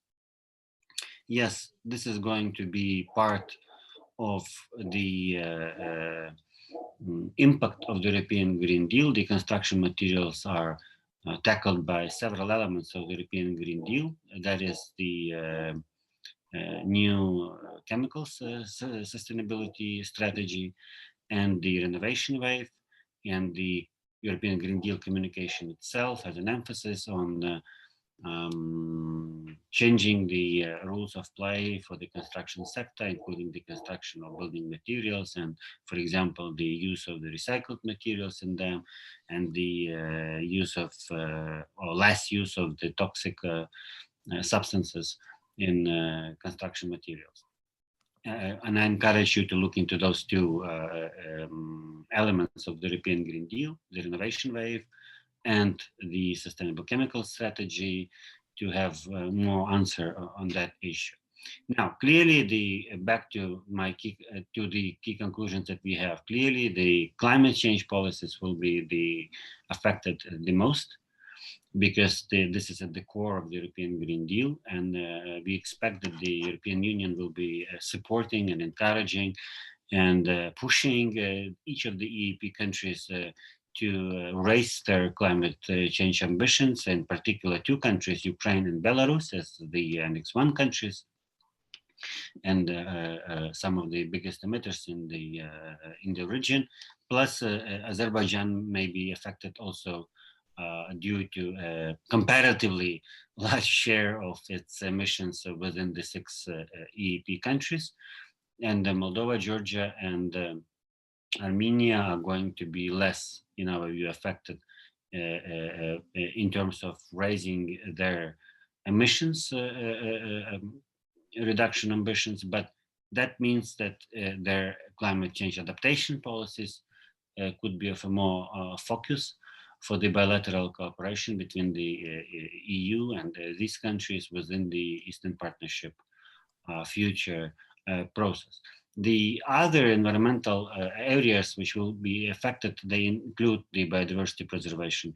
The EU wants to build a global coalition for the new biodiversity strategy, as was mentioned today. And then some other areas are also included. For example, the European Green Deal directly emphasizes that some of the priority flows will be put into the core, into the focus of the Eastern Partnership cooperation within the circular economy segment of the European Green Deal. And those priority flows will include batteries, electronics, construction materials, textiles, and some of these, let's say, sectors are very important for the EaP countries in terms of their trade with the EU. Now, of course, there are, I mean, we didn't take a blind or helicopter view on this issue. We noted that there are huge differences between the six, or among the six Eastern Partnership countries. And we focused, we summarized them in our paper in 5, let's say, areas, sectors. That is their current commitments on reducing greenhouse gases emissions, availability of any additional bilateral formats for cooperation or regional formats for cooperation, in addition, I mean, to the Eastern Partnership as such. Now, the membership in the energy community, the scope of the financial and technical assistance that the EU has been providing to each of the EaP countries, and the trade relations with the EU. And I'm coming to the question that was raised by one of the participants about CBAM, carbon border adjustment mechanism, and I will address it just in a minute. Now, these differences are summarized in our paper in the table that you can see. And then clearly some countries, for example, are Georgia, Moldova, and Ukraine, are members of the energy community. And since climate policy and energy policies are very related, so some of these issues will also be, let's say, mainstreamed or tackled within this forum. And therefore, the Eastern Partnership format may be less prioritized for these three countries in this context, while it will remain the main cooperation platform for the energy and climate nexus in the EU cooperation with Azerbaijan, Armenia, and Belarus. Now, the NDCs, the nationally determined contributions, or the commitments to cut the emissions, are also very important, since if we take as a benchmark the EU current commitments and the EU future, even interim commitments for 2030 to cut the emissions by 55% compared to 1990. So in the table, you can see that, for example, the Armenia or Moldova, they are in a safe zone, but some countries like Ukraine and Belarus and Azerbaijan are not there. And if Ukraine current commitment is equal to the EU current commitment, but taking a stronger and more ambitious commitment is a challenge, a political challenge, as was mentioned today by Alexei Rabchin, our introductory speaker. That's a big issue. And then these policies are going to be affected in these countries, especially again for Belarus, Ukraine, and Azerbaijan. Now, some of the countries, we know it, have a special bilateral format of cooperation. That is the Ukraine, Georgia, and Moldova, who have the association agreements. And these association agreements, they create a whole mechanism for cooperation, of discussion, of policy dialogue.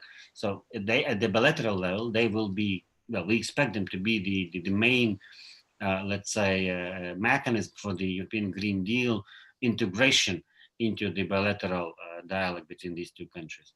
Now, the technical assistance that the EU is providing to these countries is also a very important factor, because it is our understanding that in most of the countries, if not all, the environmental policies are shaped, well, exclusively, I would say, with the support of the EU. So should we assume there is no EU support, there would have been little changes in environmental policy. So the EU support is critical to the substance and then the dynamics of the environmental policy development in those countries. And therefore, that will be one of the factors that is affecting the environmental policies, or one of the mechanisms, tools, how the EGD will be affecting the environmental policies of these countries.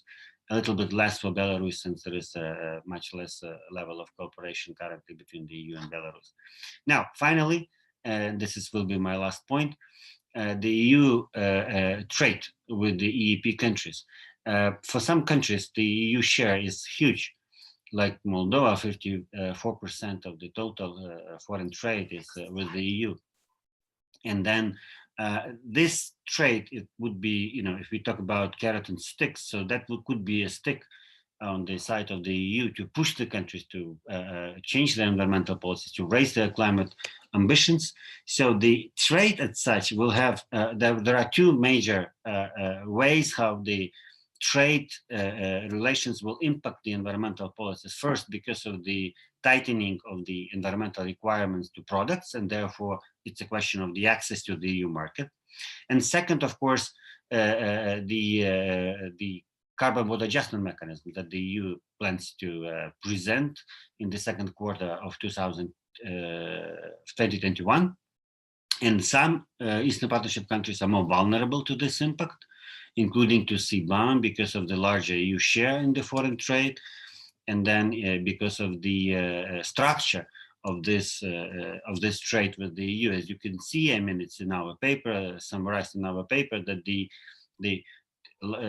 for the 4 EaP countries, the EU is the first trade partner, and for the 2 others, it's the second trade partner. And then so the trade will be a very important element of the European Green Deal impact on the environmental policies and climate policies of the EaP countries. And then that kind of impact on the trade will very much depend on the trade volume as such, the EU share in the export of goods, because that's a question of access to the EU market, and the structure of the goods, of the export of the goods of these countries, because the structure where the goods are part of the priority areas for the European Green Deal, such as textile, cement, steel, those countries will be, I would say, more affected. All of these conclusions are in our paper, which is already online. And again, as was mentioned this morning, the key issue is that there should be more discussion, more policy dialogue on a bilateral level between the EU and the EaP countries to identify what are the possibilities for cooperation and what are the, let's say, issues, hot issues that needs to be tackled, such as carbon border adjustment mechanism, which is a difficult issue for some countries, like we expect it to be difficult for Belarus, Azerbaijan, and Ukraine. Thank you very much.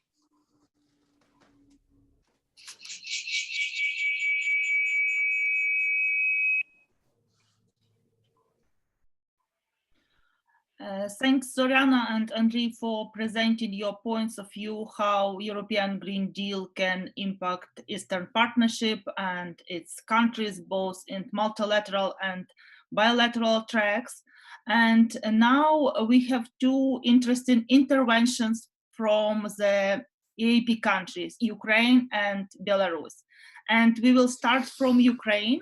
And I'd like to ask Anna Golubovska-Anisimova how she assesses the possible impact of European Green Deal on Ukraine's environmental policy, and if there is a place for changes in Ukraine's policy and legislation to be in line with European Green Deal aims and principles. Please, Anna, the floor is yours. Thank you very much, Natalia. Good afternoon. First of all, I apologize, my camera is broken. Unfortunately, you can't see my face. But hopefully my speaking will be still loud and clear. I would like to start from the notion that everybody probably agree here that Ukraine went a very long journey in developing and improving its environmental policy. But after 30 years, Ukraine is still struggling with Soviet paradigm of endless natural resources and pollution, which was ignored. Shifting from this paradigm to the opposite one, where nature is finite and the economy should decouple from dependence on natural resources and pollution, this is really very hard and long-term challenge. Ukraine's environmental policy, as already some experts said, and Andrei, always from the beginning of independence was fueled from external factors. It was shaped, in the beginning, it was shaped under influence of the Agenda 21 and UN Sustainable Development processes and summits. And of course, it obtained most input from the Environment for Europe process. Yet, these processes so stimulated innovative thinking and promote international standards were too soft in obligations for making Ukrainian environmental policy effective. However, it paved the way for much stricter obligations under the association agreement. Indeed, last 10 years of the association agenda and then of implementation of the agreement influenced the most Ukraine's environmental policy. And we've got inter alia European-like strategic document, what is our environmental strategy, already renewed, with environmental integration objectives, good governance, nature protection and resource preservation targets, and of course, European laws on environmental impact assessment and strategic environmental assessment, which is supposed to be main mechanism of this integration. And now we see our government declared the willingness to join the EU Green Deal. Good. However, in environmental policy for Green Deal, there are some milestones which could not be leapfrogged. There are first, the course of environment and climate policy integration should be clear and consequent and consistent, and should be implemented not only by environmental ministry, but also ministries of economic sectors, especially those resource consuming and polluting sectors like energy, heavy industry, agriculture, transport. And the decoupling from natural resources, it should be clear course too. And it should be officially adopted and reflected in sectoral documents with measurable goals and clear targets. It is now adopted partially in the framework strategy, but lacking sectoral strategies, I mean environmental sectoral strategies too, which should be adopted according to association agreement among water, chemicals, forest, everything. We now have only waste management strategy and implementation plan. Second,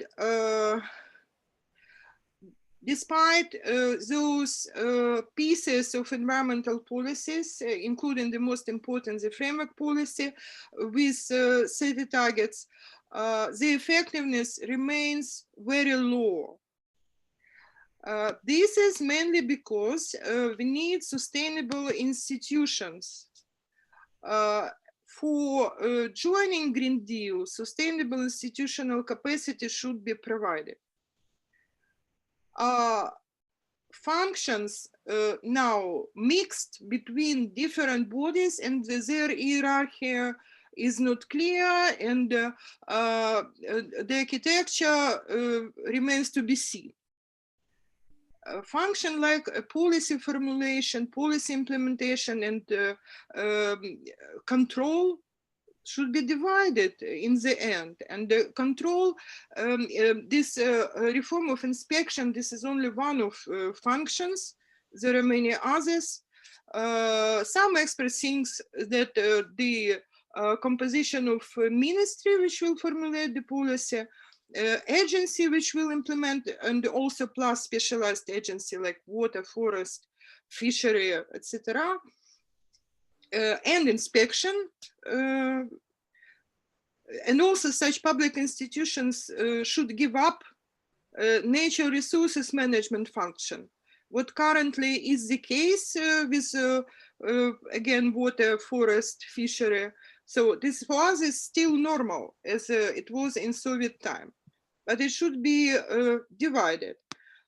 And third, very important precondition to be capacitive and effective in implementing Green Deal for Ukraine, this is of course sustainable finances.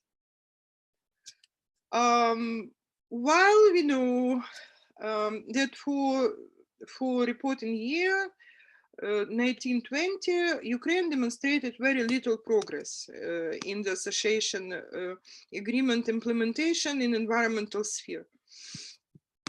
At the same period, Ukraine managed to liquidate the environmental ministry and lost completely 2020 environmental budget, first time for 30 years. This liquidation, which was officially prepared as a joining of environmental ministry and energy ministry, it was a copy-paste of some EU countries' experience, which is far premature for Ukraine because they have much longer process of environmental policy integration into economic sectors. And in our case, energy ministry just ate environmental ministry, including its money. What is of course not possible in the EU due to their legislation and history and culture. But it's for Ukraine, such experience currently is not applicable. And we thought it is clear after what's happened in Moldova and Georgia, we thought that in Ukraine it will never happen, but it's happened. What is of course a lesson to learn? Now the ministry is re-established, but of course it takes time, no money, and all the good declarations we hear currently, they are plans. There are good plans, and we believe it will be implemented, but we don't know. So we need, I would like to stress that Ukraine needs functional investigation of environmental institutions, and some of it is reflected in the plans for EaP countries in a discussion paper recently discussed in the EaP Environment and Climate Change panel. Because to avoid duplication of function is important, as well as to avoid conflicts of interest is important. But also important that controlling and reporting function would be under control. But even more important that these institutions will be target oriented, not just functioning on the daily basis, but clearly working to achieve clearly defined targets. And if they perform to achieving targets, if this condition would be set up, then we could talk about good governance, which is, by the way, one of the objectives of the strategy. And then we can talk about effectiveness of environmental policy, what is precondition to be a partner in a Green Deal, not just recipient of some donor assistance. And the third, sustainable finances. Environmental domain currently is the least funded among other sectors in Ukraine, if compared to 2018 budget in the percentage of GDP, we could see that education budget obtained 6%, culture 0.5%, public health 3.2%, and social protection 8%, and the environment 0.2%.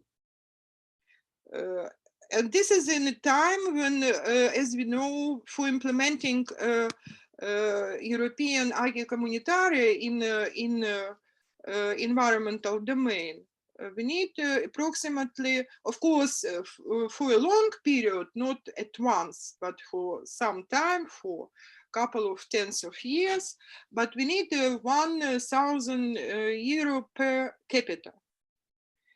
It's absolutely non-comparable figures, and of course it's illustrated clearly that government is making declaration but not thinking systematically and seriously about how to achieve it.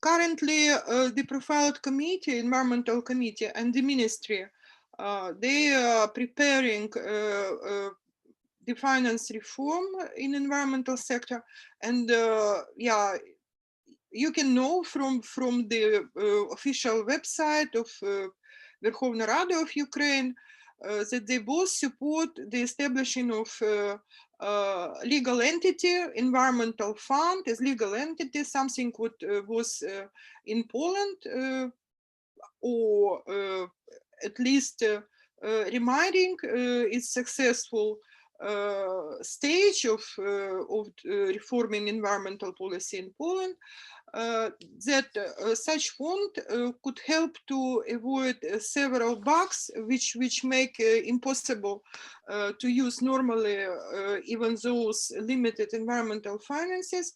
The biggest is that money are always obtained in the end of the year and are being taken away in case the planned activities could be used and make liquidity until the end of the year. This is sounds like nonsense, but this is a practice. So, Anna, please finish. Okay, target-oriented, institutionally sustainable and financially sustainable from internal sources, because international could join the fund, and we know in energy efficiency fund examples that it's all possible to set up in a transparent and effective manner. So answering main question of this session, in short, EU Green Deal is expected to speed up green transformations in Ukraine, in particular improve environmental and climate policy making in more ambitious and target-oriented manner, helping in institutional reform in environment and climate sphere, and improving management of environmental finances and increasing its scale. And civil society organizations should demand that possible amendments to association agreement on Green Deal, as well as other agreements on this matter, should include clear obligations on this. Thank you. Thanks, Anna, for presenting the European Green Deal implications for Ukraine's environmental policy. And then the same questions to Maria Falaleeva from Belarus, but about climate policy. So please, Maria, the floor is yours. Thank you very much, Natalia, and thank you all the previous speakers for a very interesting and very useful presentation and seminar. And I should say I can only mirror what before was said by Zariana and Andrei and Natalia. The situation in Belarus is very complicated. And then when Natalia said that's we're going to have two interesting interventions by Ukraine and Belarus. I could say that in case of Belarus, unfortunately, this is a sadly interesting. Because now, yes, we're in a very sadly interesting situation, because I think that that all aware that the political situation in Belarus is very complicated, and I would say this even more than complicated. And currently, the relationship between Belarus and European Union are much worsening, and then at the moment EU plan and apply a series of sanctions. Like, first of all, this is political sanctions, but most likely that will be extended by with economic sanctions. This is the first thing. And then a second thing, I think a few weeks ago, Belarus announced that it lowers its participation in Eastern Partnership to the observer level, which is also not good news for implementation of Green Deal, of course. And however, what we can say, that's European Green Deal and EU always have been, and it will continue to be a main driver of Belarusian environmental policy, and most of all through the financial mechanism, but also through political influence, as Andrei said. And of course, in any case, the European Green Deal will affect the development of Belarusian environmental policy, but how it will affect, this is a big question. And I think that my first message would be maybe if European Union, in the complex of steps and sanctions which is applied now towards stabilizing and improving the political and economical situation in Belarus, I think in this dialogue, the European Green Deal should not be forgotten. And for example, in all the steps that EU now undertake towards a dialogue with the different political forces in Belarus, including Coordination Council and including forces which may kind of replace or be in dialogue with the current government, the EU Green Deal should not be left apart. So when we discuss political and economical future in Belarus, Green Deal should be there, because as we all know, this is a framework condition. It's not just about environment. And unfortunately, if we compare a situation, especially with a very interesting presentation about Ukraine, the level of awareness and level of knowledge about the Green Deal in Belarus now much lower. And we can say that it's quite low among all the major groups. It's very, if you would ask, let's say, the major ministry which should be involved in the situation, like Ministry of Environmental, Ministry of Economy, the general level of knowledge and awareness are quite low among the national administration. And the similar situation is among the business and the public, unfortunately. And it seems that the main kind of the main actors who are more or less aware and who are kind of reflection of how the Green Deal could impact the environmental and climate policy of Belarus would be, I think, there may be independent expert think tanks and NGOs. And well, we hope that this situation will be improved in the future, but the instrument for this improvement, it's quite uncertain at the moment. And if we say about the possibility for implementation and next step for Belarus, I think this, I can only mirror the idea that the crucial is to make an institutional mechanism and capacity, and not to left all the Green Deal agenda within the environmental domain and Ministry of Environmental and create the environment and create institutional mechanisms. But in the previous situation and the previous experience in Belarus, for example, in dealing with the interministerial institutions for climate policy, shows that that is quite complicated and we cannot expect it in the nearest future. If we go kind of sector by sector, we would say this is the most maybe known and most impactful part of the Green Deal so far, could be a potential to implement in the carbon border adjustment mechanisms. And I think that CBAM at the moment, this is one of the most kind of maybe known, as we say that maybe widely known in narrow circles instrument. And this may influence in the climate policy. It may speed up development of mechanism for for mechanism for MRV, for monitoring and verification system.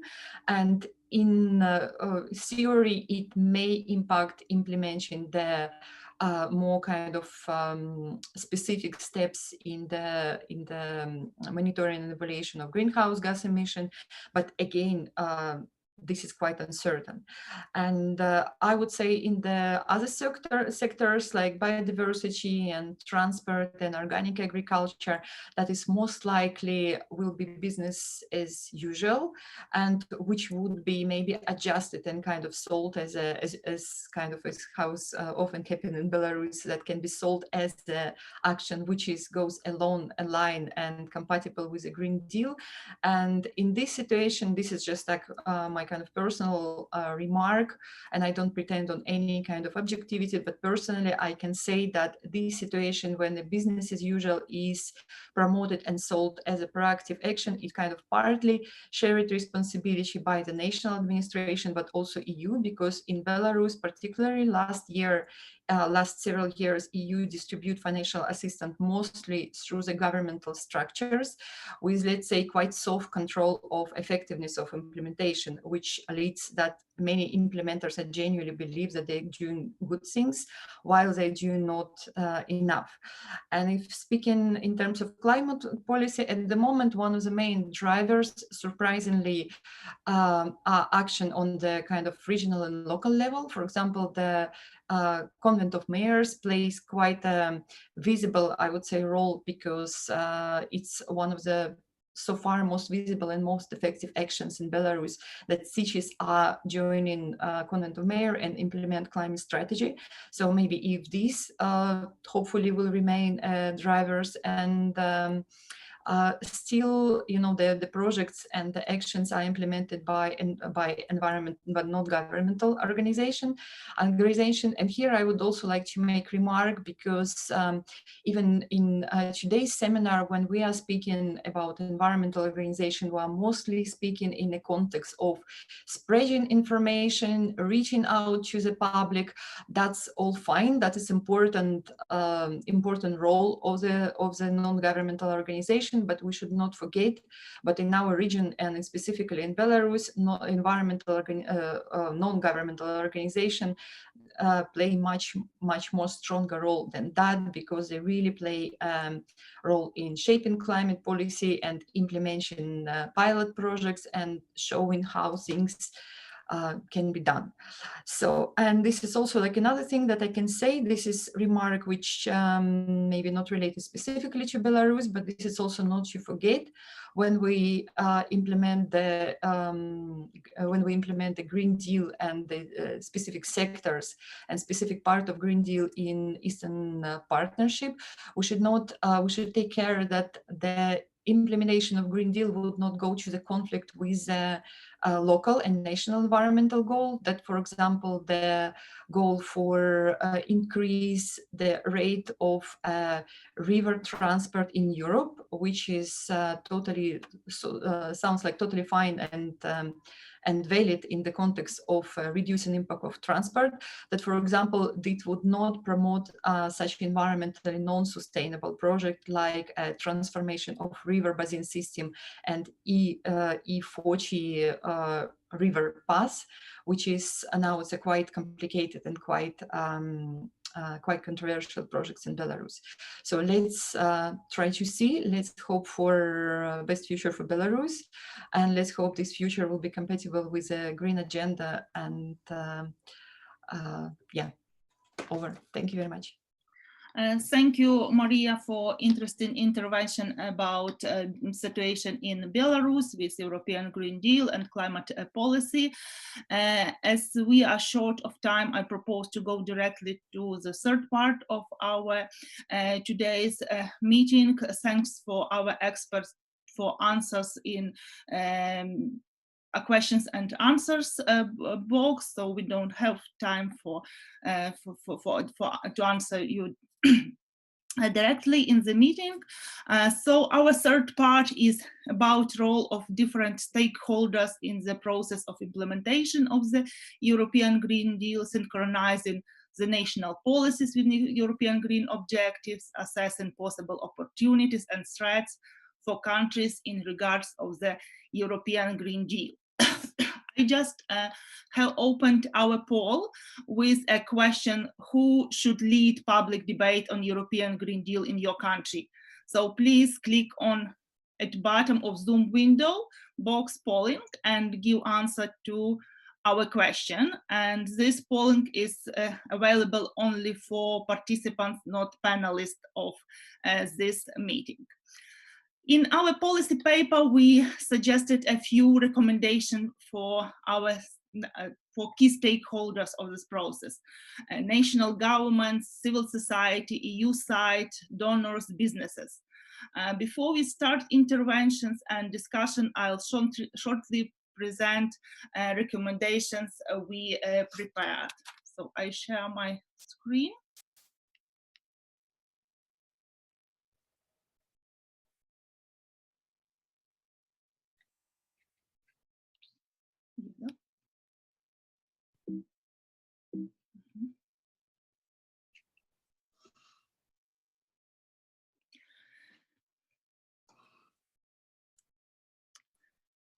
So, as I said, we prepared a recommendation for governments of the EaP countries, and just a few points. So the first one, to run the analysis, discussion and debate of potential country benefits and risks of the European Green Deal and formulate specific country priorities within the European Green Deal. For countries having the association agreement, to start consultations on coordination of their actions in terms of the European Green Deal, to integrate the European Green Deal tasks and objectives into the association agreements in order or to other bilateral documents with the European Union, and for sure duly comply with the previously undertaken commitments, for example, under the association agreements, international treaties, etc. For the civil society in the Eastern Partnership countries, so to initiate public discussion with different stakeholders to define national interests and to participate in the European Green Deal, and to push governments to build an active position in negotiation, to offer the expert support. Also to account for EGD priorities in activities of the Eastern Partnership Civil Society Forum, including a focus on EGD objectives in the context of all EGD components and experience exchange on practical use of EDG initiatives in the EU and the EaP countries. And to develop a program for public monitoring and progress assessment of European Green Deal implementation in Eastern Partnership countries. For European side, we have a very long list, just a few. So to promote the European Green Deal issues to a high political level, also to facilitate the EDG integration into different areas and forms of support for partners, and integrate the European Green Deal principles into technical assistance projects, both environmental and from other areas, for example, infrastructure related. To provide a possibility for the EaP countries to join some European initiatives, such as the European Climate Pact, to synchronize the actions of the EU and Eastern Partnership communities and learn about best practices. Also, a few recommendations for donors. So to integrate the European Green Deal priorities into the available projects and initiatives also on the regional level, into technical assistance projects, and to avoid financing the contradicting projects. To continue support efforts on strengthening the environmental governance in the EaP countries. And for businesses, for sure to take into account the EGD objectives in the process of strategic planning especially in the EaP prioritized areas, to take due account of the fact that the access to the EU market in the near future will largely depend on the compliance of goods and services with the EU climate and environmental requirements. So it's very shortly, and you can read the long list of our recommendations in our policy paper. So we invited to this session representatives of different stakeholders, and I want to start with our EU colleague from civil society. Our question is how EU civil society organizations react to the European Green Deal in terms of environmental policy. I'd like to pass floor to Patricia Heidegger from European Environmental Bureau. Maybe she has some tips for Eastern Partnership civil society organizations, to what pay attention and how use new instruments. Please, Patricia, the floor is yours. Hello, everyone. Good morning or good afternoon already for you in Kiev. Thanks very much for inviting me. Yeah, my name is Patricia and I'm with the European Environmental Bureau. And while we are closely working with Raxis, I'm very happy that you've invited me to this super interesting discussion. So, well, a lot of things have already been said. I hope I can add something new to the discussion. I've brought a small presentation, which I'm going to show you. So I'm just sharing my screen. Okay. You should see it now. Do you see it? Yes. Okay, great. So, well, I'm going to focus on two things. One thing is, well, very briefly, because we have already heard a lot of analysis around the European Green Deal, but recently for our annual conference, beginning of November, we have done a report, an analysis of the European Green Deal 1 year in. So what have we seen happening in this one, the first year after the announcement of the European Green Deal? I can later also share the link to this report in the chat if you're interested. I mean, there's analysis for each of the kind of policy areas within the European Green Deal. If you're interested in looking up, you know, our assessment of the biodiversity strategy or the circular economy action plan, etc., you can look it up later on in the study. But I'll just share like an overview of our assessment. And as you've said, Natalia, some kind of thoughts around opportunities for civil society that come with the European Green Deal. So, well, we've talked about what is the European Green Deal. I'm not going to repeat this, but maybe just also from our perspective, as a large network of environmental organizations working mostly on EU environmental policies, also we see that the European Green Deal is probably the most ambitious environmental policy framework in the history of the EU. And we finally see that environment and climate have reached the top of the list of political priorities, which is really new. In the last political term, with the last European Commission, our role was really to fight against regression, because there was quite a lot of interest from policymakers to what they call cutting red tape, and to also, let's say, what they kind of sold as easing the burden for business that comes with environmental regulation. So that has totally shifted with the European Green Deal. And now from kind of a situation where we had to fight against regression, we're in a situation where we as civil society can work on new progressive environmental policies that are being now developed at the same time. So in that sense, a very, let's say, positive approach to the Green Deal, let's say from the big picture. Well, we've already kind of looked at the different, already looked at the different elements of the European Green Deal, and I'm sure you've probably all seen and studied this image and, well, all the different details that come with the European Green Deal. So we're not going to go through this, but jump to the assessment. So this is the report that we've recently published, the European Green Deal 1 year in. I'm going to post the link after the presentation, where we try to assess what has been achieved in that first year of the European Green Deal. So what has been put on the table in terms of new strategies, new legal proposals, etc. What is still missing for the European Green Deal to become a truly transformative agenda? What are the opportunities and threats? Kind of what we are doing to help to realize the full potential of the European Green Deal. So kind of a very rough summary of what has been achieved. So in our assessment, the elements that have been very positive that we have seen so far is the new biodiversity strategy for 2030 that has been presented.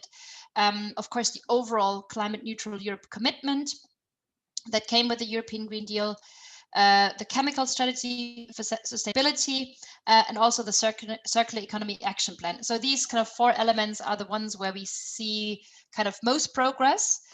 Again, you will find more detail in the report if you want to look it up. I mean, we're not 100% kind of happy with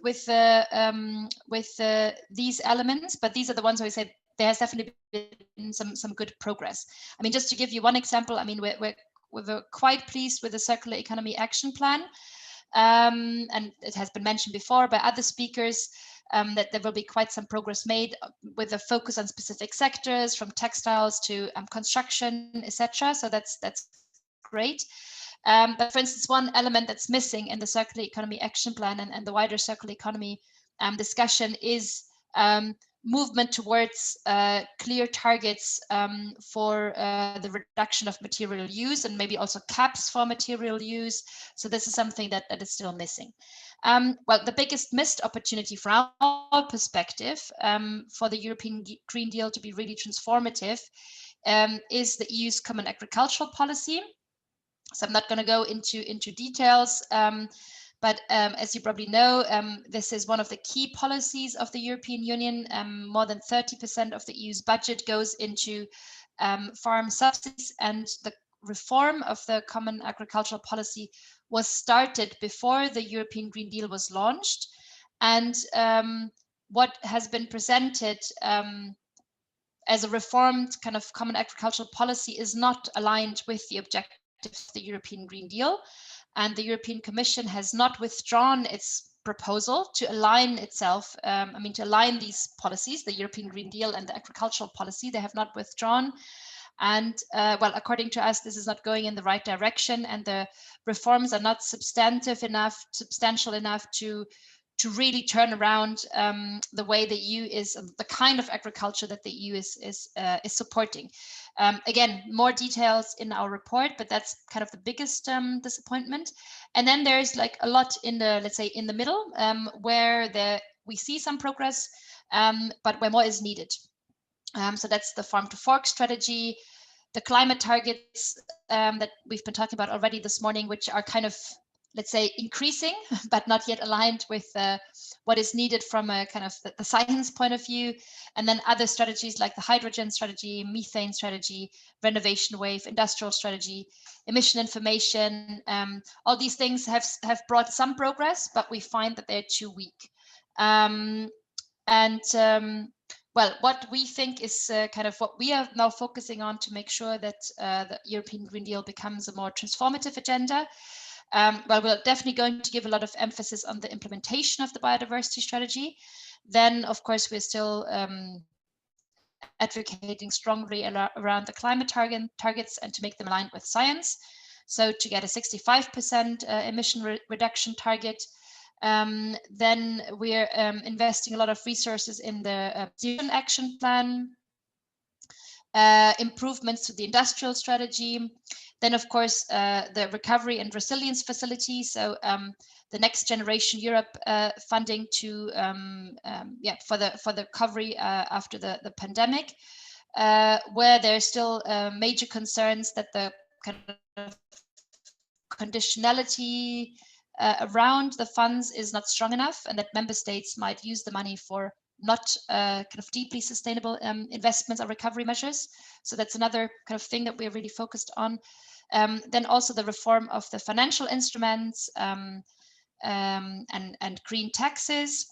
So these are things that are basically at the that are in the Green Deal or closely linked to the European Green Deal, but then there's other policy areas that are, well, not kind of at the core of the package of the European Green Deal, but closely linked, that we want to give a lot of focus on. One is the review of the EU's overall trade policy, which has started with a consultation process. So we'll give that a lot of focus. The European Green Deal only mentions or gives kind of an emphasis to sustainable trade patterns without giving a lot of kind of detail how this should be achieved. So some things around kind of the EU's trade agenda are moving. I mean, now there's this kind of chief trade officer who is kind of meant to supervise also the sustainability of EU trade.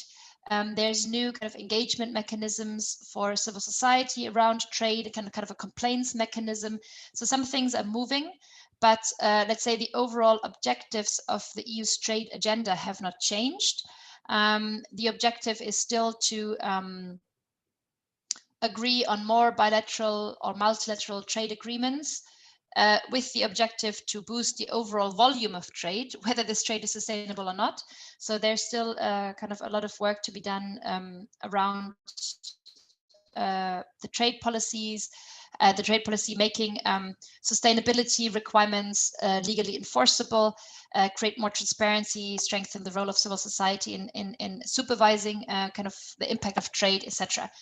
And another kind of related file, which is becoming quite important or interesting now, is that we've been promised that the European Commission will present a new directive on due diligence, which means that European companies may in the future be held accountable and even legally liable for negative environmental impacts and social and human rights impacts in their global supply chains. So the European Commission is presenting a sustainable corporate governance proposal maybe this spring. So of course this is closely linked to the objectives of the European Green Deal, and that's something that we will be focusing on as well. And then there's also an ongoing reform of the macroeconomic governance framework in the EU, which we think also needs to be adjusted to the objectives of the European Green Deal, because at the moment the economic governance framework is very much focused on a kind of short-term objectives around creating jobs and growth without sustainability and environmental objectives linked, and there's a chance to also review that. And then there's also, the question of kind of the future of work in a kind of carbon neutral economy, which we're also now working on, given that the question of work and jobs is often used to let's say, undermine our environmental ambitions. So we're working on this question and the wider question of how kind of our economic system can ensure well-being for all, but in a kind of post-growth scenario where we become more independent of the need to continuously grow and expand the economy without limitations. So that's more on a very high level, also kind of changing the narrative around the kind of economic system that we need to achieve the objectives of the European Green Deal. Well, now coming to the opportunities. So, well, I agree with what many of you have already said, also for your region, but for the, let's say, the whole of the European region. The European Green Deal has definitely put environment and climate high up on the agenda. That's great. There's a transformative potential in the EU and beyond that comes with that new policy framework. We see that other regions are following, for instance, with the carbon neutrality commitments from Australia, China, and others. So Europe is kind of taking up a stronger kind of leadership role regionally and globally, and that's great. As we've now discussed the whole morning, the European Green Deal is shaping the EU's regional, but also the global diplomacy. So the European Green Deal is really impacting on the bilateral and multilateral relationship with all different regions, including, of course, the Eastern Partnership, as we've discussed a lot this morning. Another, of course, example is the Green Agenda for the Balkans, which is the kind of the translation of the European Green Deal for the candidate countries in the Western Balkans. I'll come to that in a minute. So yeah, the EU's kind of foreign external relationships are being shaped by the European Green Deal. That's a huge opportunity for us. And it is opening up space for us as civil society to shape the rollout of the European Green Deal. I mean, we're still, I mean, now I think there was the very initial phase when the idea was proposed, where we as EB and many other environmental organizations tried to shape the overall framework of the European Green Deal. Then the European Green Deal, the communication was published. Since then, we've been working to influence like the different elements of the European Green Deal, like the biodiversity strategy, like the farm to fork strategy, etc., etc. So some of this, of course, is still ongoing, given that not all of the strategies and laws have been presented. So this is going on, of course, into 2021 as well. But then, of course, we will come to the implementation phase, where our focus will have to shift from the, let's say, the European level of shaping the European Green Deal to the implementation. The EU is also experimenting maybe with new kind of participation formats. So for instance, around the European Climate Pact, the EU wants to implement kind of new ways of kind of giving space to citizens and civil society in designing new climate actions. We don't yet know what kind of form this will take, but at least they have promised us that they will be more, I mean, open up more participatory processes also for civil society. Well, the threats, well, of course, the pandemic, we were afraid would put a brake on something we had just won. But luckily, I mean, so far, at least at the European level, the political leadership is very committed to the European Green Deal. And as you have seen, I mean, the European Green Deal is also kind of guiding the recovery measures. So far, it hasn't been a threat, but of course, we'll have to see the more long-term impact. Then, of course, other threats are that, well, there will be kind of a disconnect between the vision and the objectives and the measures that are being put in practice. I mean, I've mentioned the common agricultural policy, but there are other examples. Of course, the threat is poor implementation and enforcement at the national level, which is also linked to the question of finance. I mean, of course, the finances that are being mobilized are quite big, but they're not sufficient so far. So, I mean, if we just compare, for instance, the amount of finances that the EU has mobilized to tackle the financial crisis before, and now the financial means that we're mobilizing to tackle the climate and environmental emergency, you know, there's a bit of a mismatch in terms of that the finance that's being mobilized. There's also a problem with some of the investments might be short-sighted and not serve long-term sustainability. There's the question of policy coherence between different policy areas. I've already mentioned agriculture and trade as two examples where the policies are not fully aligned. There are also gaps in the European Green Deal. For instance, that the European Green Deal, while it's of course very strong on environmental policies, it's very weak on the question of reducing inequalities. And we all know that achieving the transition can only be achieved if we also manage to reduce inequalities.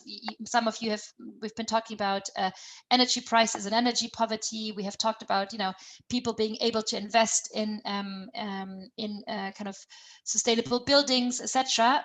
So we're not gonna be successful without addressing the question of inequality and its root causes, which the European Green Deal is pretty void of. There's a just transition mechanism, but that's a focus on coal areas. But of course, inequalities are much more complex than, let's say, the vulnerability of areas that depend on coal. Yeah. Please finish, I'm sorry. Yeah. Shall I close? Yeah. Yeah, please. Okay, I mean, I just had like one last slide on the green agenda for the Balkans, maybe just as a bit of a comparison for kind of you in the Eastern Partnership countries. So as we've discussed, the EU already translated the European Green Deal into the green agenda for the Balkans. And it comes with a €9 billion investment plan in the region. We've also had a conference with civil society from the region on the opportunities and threats that come with the green agenda for the Balkans. And well, the investment plan that has been agreed, of course, I mean that there are risks of unsustainable investments. For instance, there will be further investments in hydropower. There might be investments in infrastructure that create new lock-ins, for instance, into gas infrastructure or highways. And there's also a lack of civil society involvement in the design of that agenda, both at the European level and at the national level. So that's something that we're giving a lot of awareness to, and trying to make sure that environmental NGOs from the region but are more aware of the green agenda for the Balkans, but also that their concerns can be addressed. So I'll stop there. Thanks a lot. Thanks a lot, Patricia, for very interesting presentation and for sharing your views on European Green Deal from the side of EU civil society organization. And for sure, for civil society organizations to work on European Green Deal at policy level or implementing practical initiatives, it's important to have funding. That's why we invited Dmytro Shulga from International Renaissance Foundation to share his views how donors consider the European Green Deal impact on their funding priorities. Please, Dmytro, the floor is yours.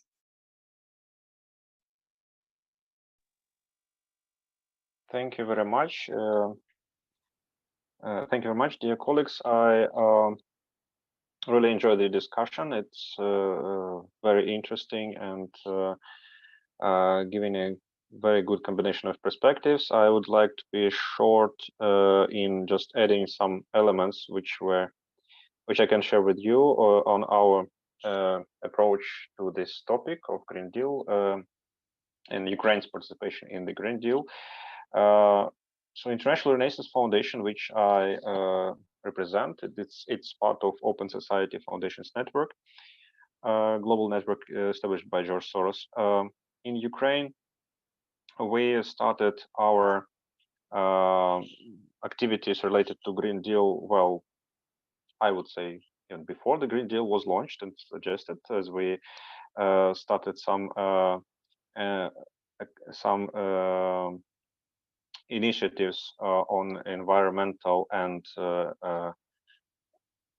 not only strictly environmental focus a bit before, but this year it's really, I would say, a boost in our attention to the topic because of the Green Deal launch and relevant discussion, and because also of our partnership with the European Union, because the European Union has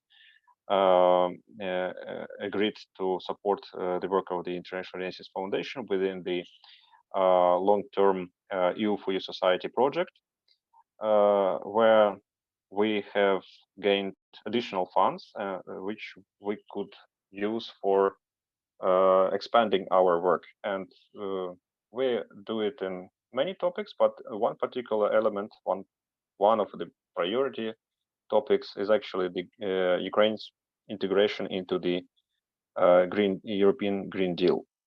How we do it? Basically, we have two approaches, two angles. One is national, I would say, kind of national one, like really, we formulate it like this: vision of Ukraine's participation in the Green Deal, civil society initiatives to that end.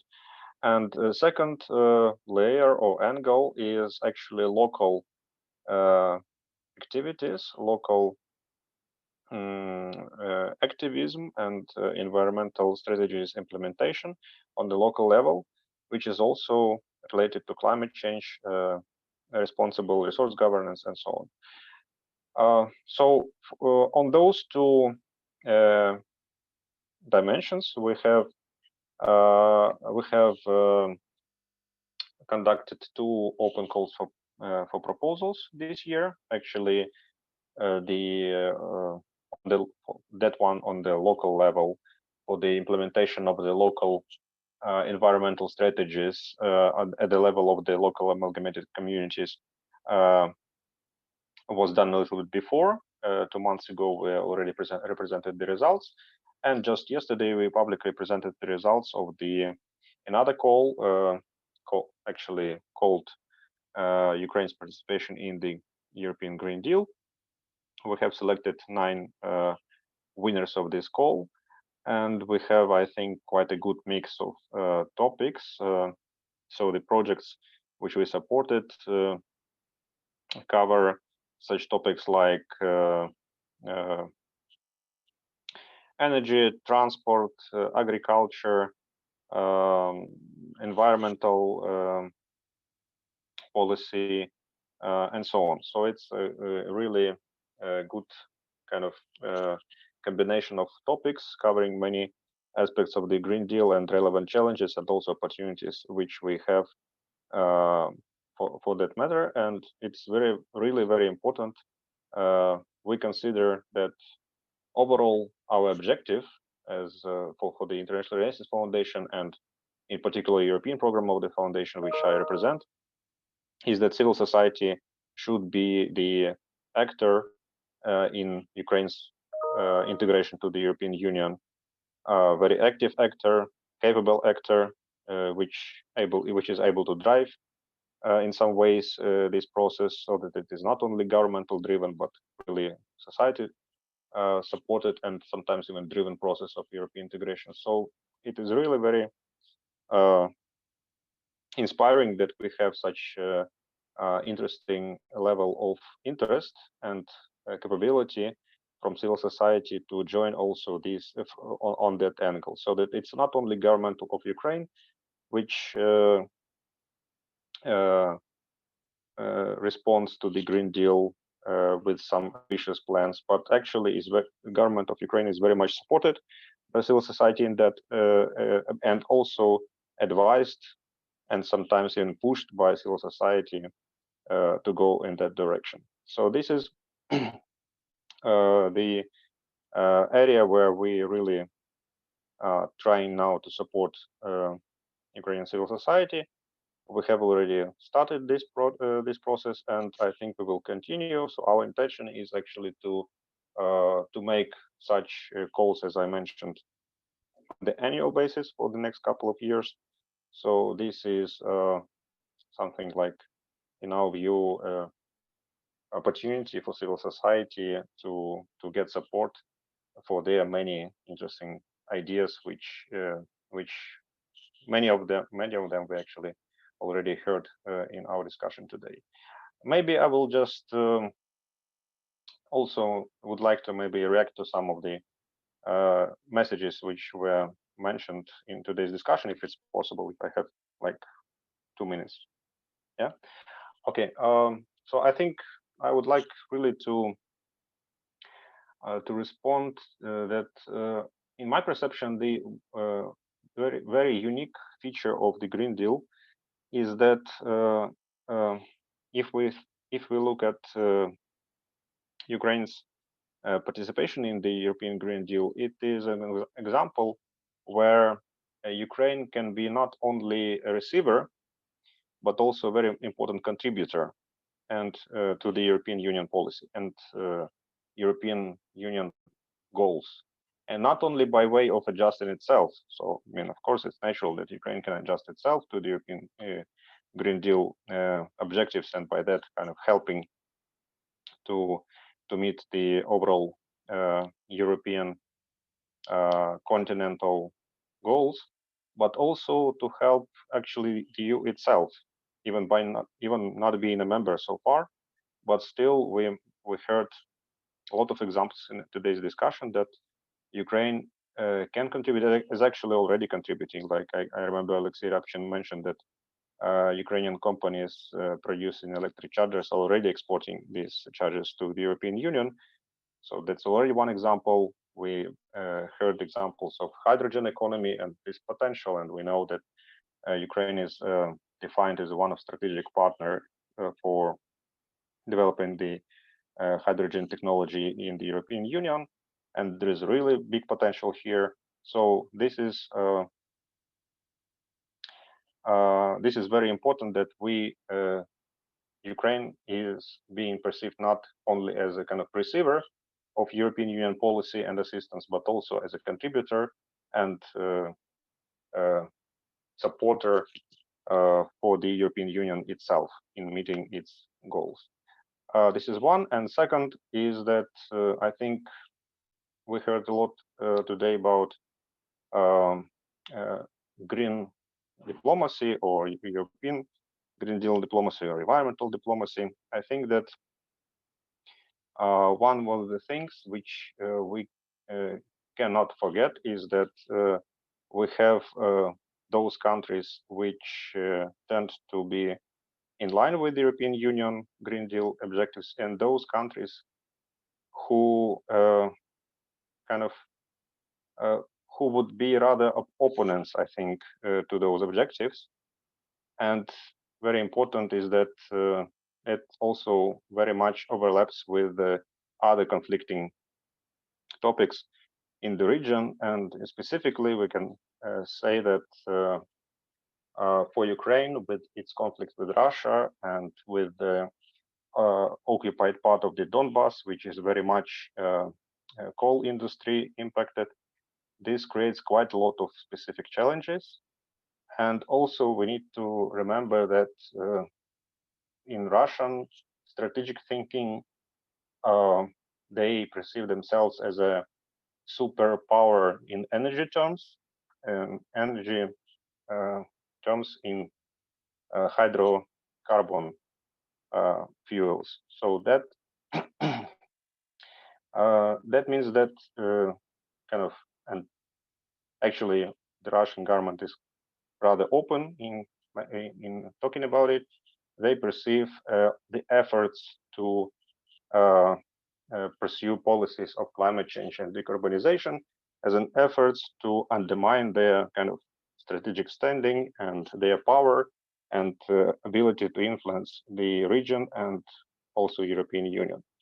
So I think that we need to be clear here and also to be aware of challenges which we face when discussing Green Deal diplomacy and environmental issues on the international arena. Thank you.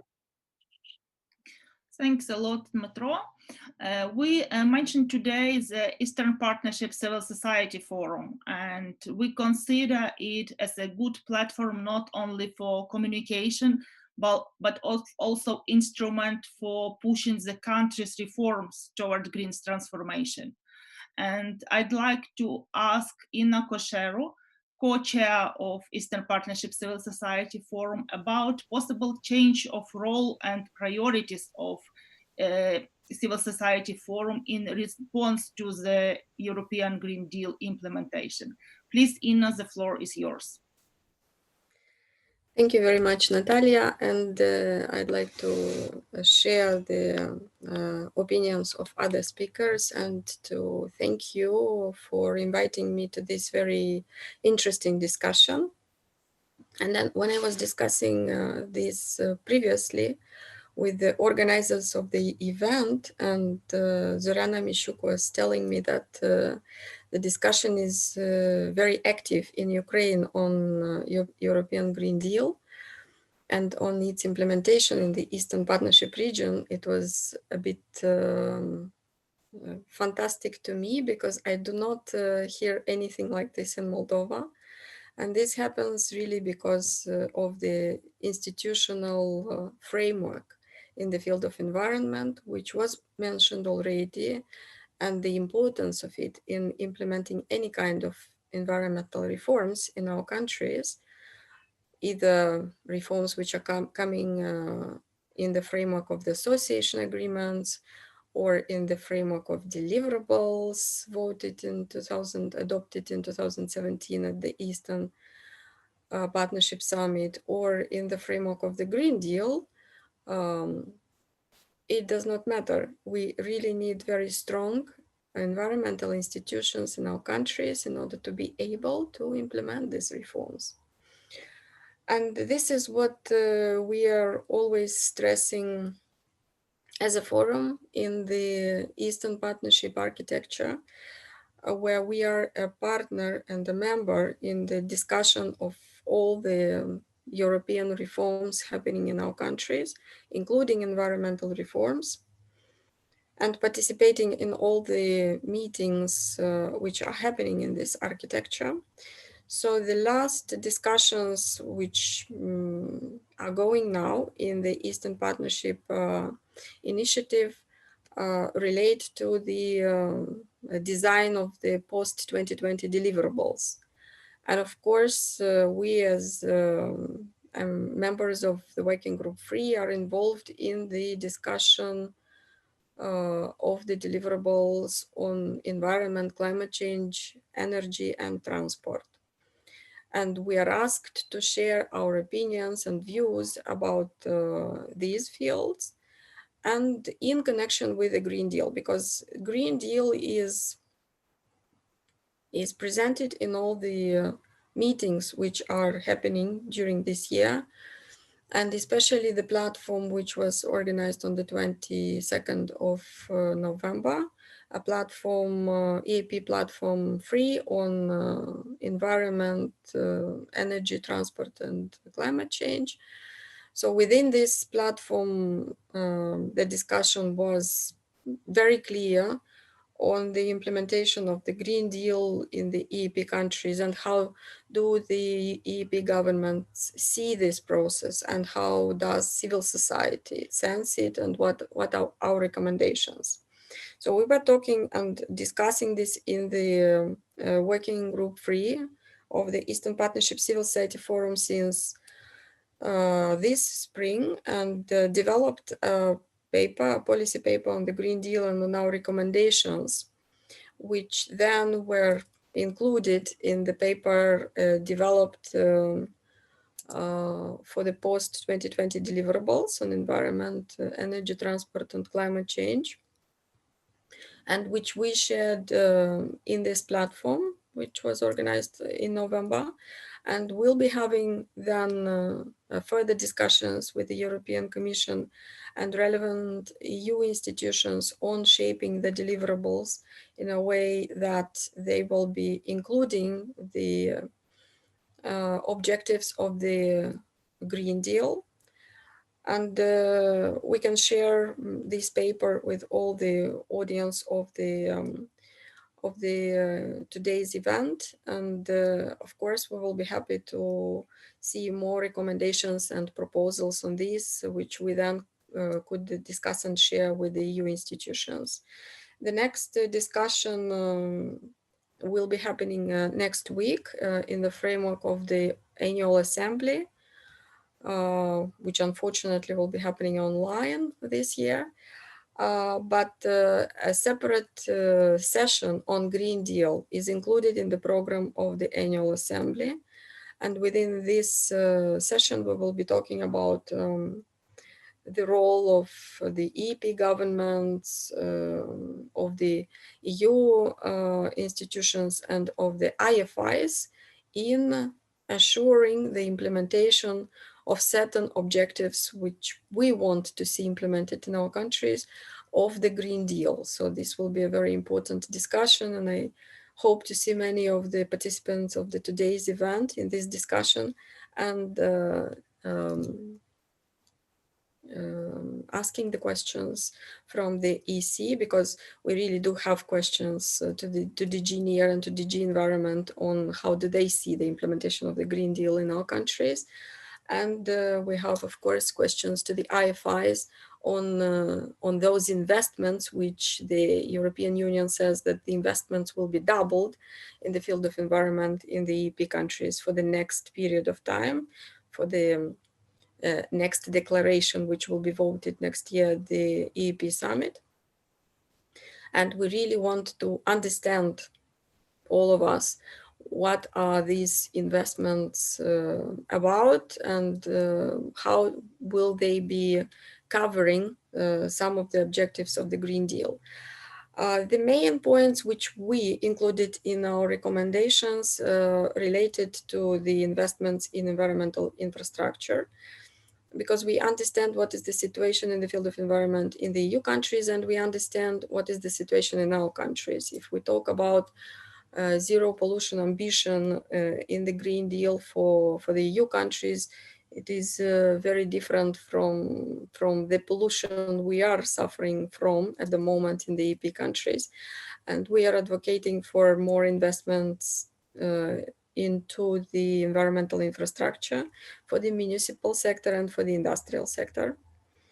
And here we speak about severe pollution coming from waste water management or lack of wastewater management in municipal and industrial sector, and waste management. It is interesting to bring one example here of signing the agreement to improve waste management in the Republic of Moldova last year by Maia Sandu government. And it was an agreement of 100 million euro with from the European Investment Bank, with the possibility of blending 100 million euro with another 100 million euro, 200 million euro to implement the strategy on waste management in the Republic of Moldova, because this is the cost of the strategy. And to understand in 1 year that nothing happened in this sector. There is a strategy which was developed on waste management. Moldova is divided in regions, and it seems that everybody understands what needs to be done. We have a law on waste which was developed according to the association agreement and was adopted in 2016 and entered into force in 2017. So we have all the ingredients. We have money, we have the legislation, we have obligations in the framework of the association agreement. And here we're talking about the fact that the countries with the association agreement, they have stricter obligations in front of the European Union, and we have more engagements in the framework of, in the field of environmental protection. So in 1 year, we should have seen some changes in the Republic of Moldova, but nothing happened. So when we speak about the Green Deal, we all need to understand, first of all, our ambitions, and second of all, how much of this ambition will happen in our countries if we have all the problems in place. And we talked about these problems. It is about, first of all, weak institutional framework, weak institutions in the field of environment. And Anna Golubovska-Onisimova was already mentioning about this, that we have merged ministries of environment and agriculture, and this was really a very wrong path to take, to be taken by our governments. And we could see a lot of dangerous initiatives which were generated by the government of Moldova, for example, and by the Ministry of Environment and Agriculture, but coming from the agricultural part. So with these kind of institutions, we will not be able to go very deep into our ambitions and to see them implemented. And first of all, I'm very confident in this because I see that the obligations, the strict obligations which are included in the association agreements, they are not implemented. We have law on water with the regulations for this law on water, which prohibit any kind of pollution from wastewater, either from municipal sector or from industrial sector. And this regulation is from 2013. So we have 7 years of implementation of this regulation and nothing happens. So when we have these strict obligations and we do nothing, then how far or how deep we will go with our ambitions if we talk about the Green Deal, which is not mandatory for our countries, or with the obligations and deliverables which we are adopting in the Eastern Partnership summits. We had deliverables on environment and climate change, on energy, on transport. How much of it we implemented in our countries? And probably everybody understands that little was implemented from those deliverables which were stated in the previous declaration of the Eastern Partnership Summit. So this is our one of our main messages, that strengthening of the environmental institutions, improving environmental governance, which will then boost the cross-sector dialogue for green growth in our countries, because we are talking about the involvement of so many ministries and state institutions in the implementation of those environmental reforms in our association agreements, or in the implementation of the Green Deal, which is very ambitious in to my point of view, it is just a fantastic document, which I very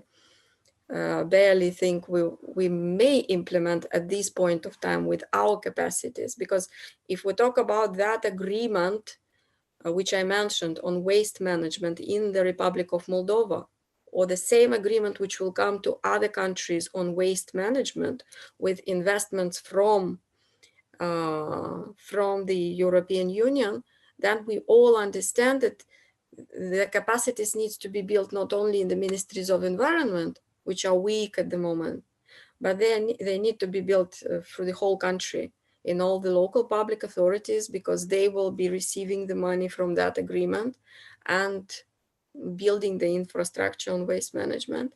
And then this needs to go lower up to the population, because the population in the end is the main implementer of the waste management policies, because without enrolling on our side the population and implementing very serious capacity building and information programs with the help of the civil society, we will not be able to implement all these policies. And several other issues which I would like to mention from those recommendations that we shared with the EU, and I will close. Okay. So legislation implementation is another point which was already mentioned by Anna Golubovska-Onisimova, and this is what we are mentioning in all the meetings, and what is very important to say here, that we have been heard by the EU institutions, and now they are very vocal on this issue, and they are starting to ask this from the EaP governments. But I agree with Anna that more monitoring and maybe special task forces need to be created in order to monitor the implementation of the legislation. More instruments for the industrial sector. If we talk about the same infrastructure to be built in the industrial sector on wastewater management and waste management, then we need investments here as well, offered by the IFIs for the industrial sector, and maybe working together, EU for environment, EU for climate, with the EU for business programs, and offering those instruments, financial instruments for the industrial sector.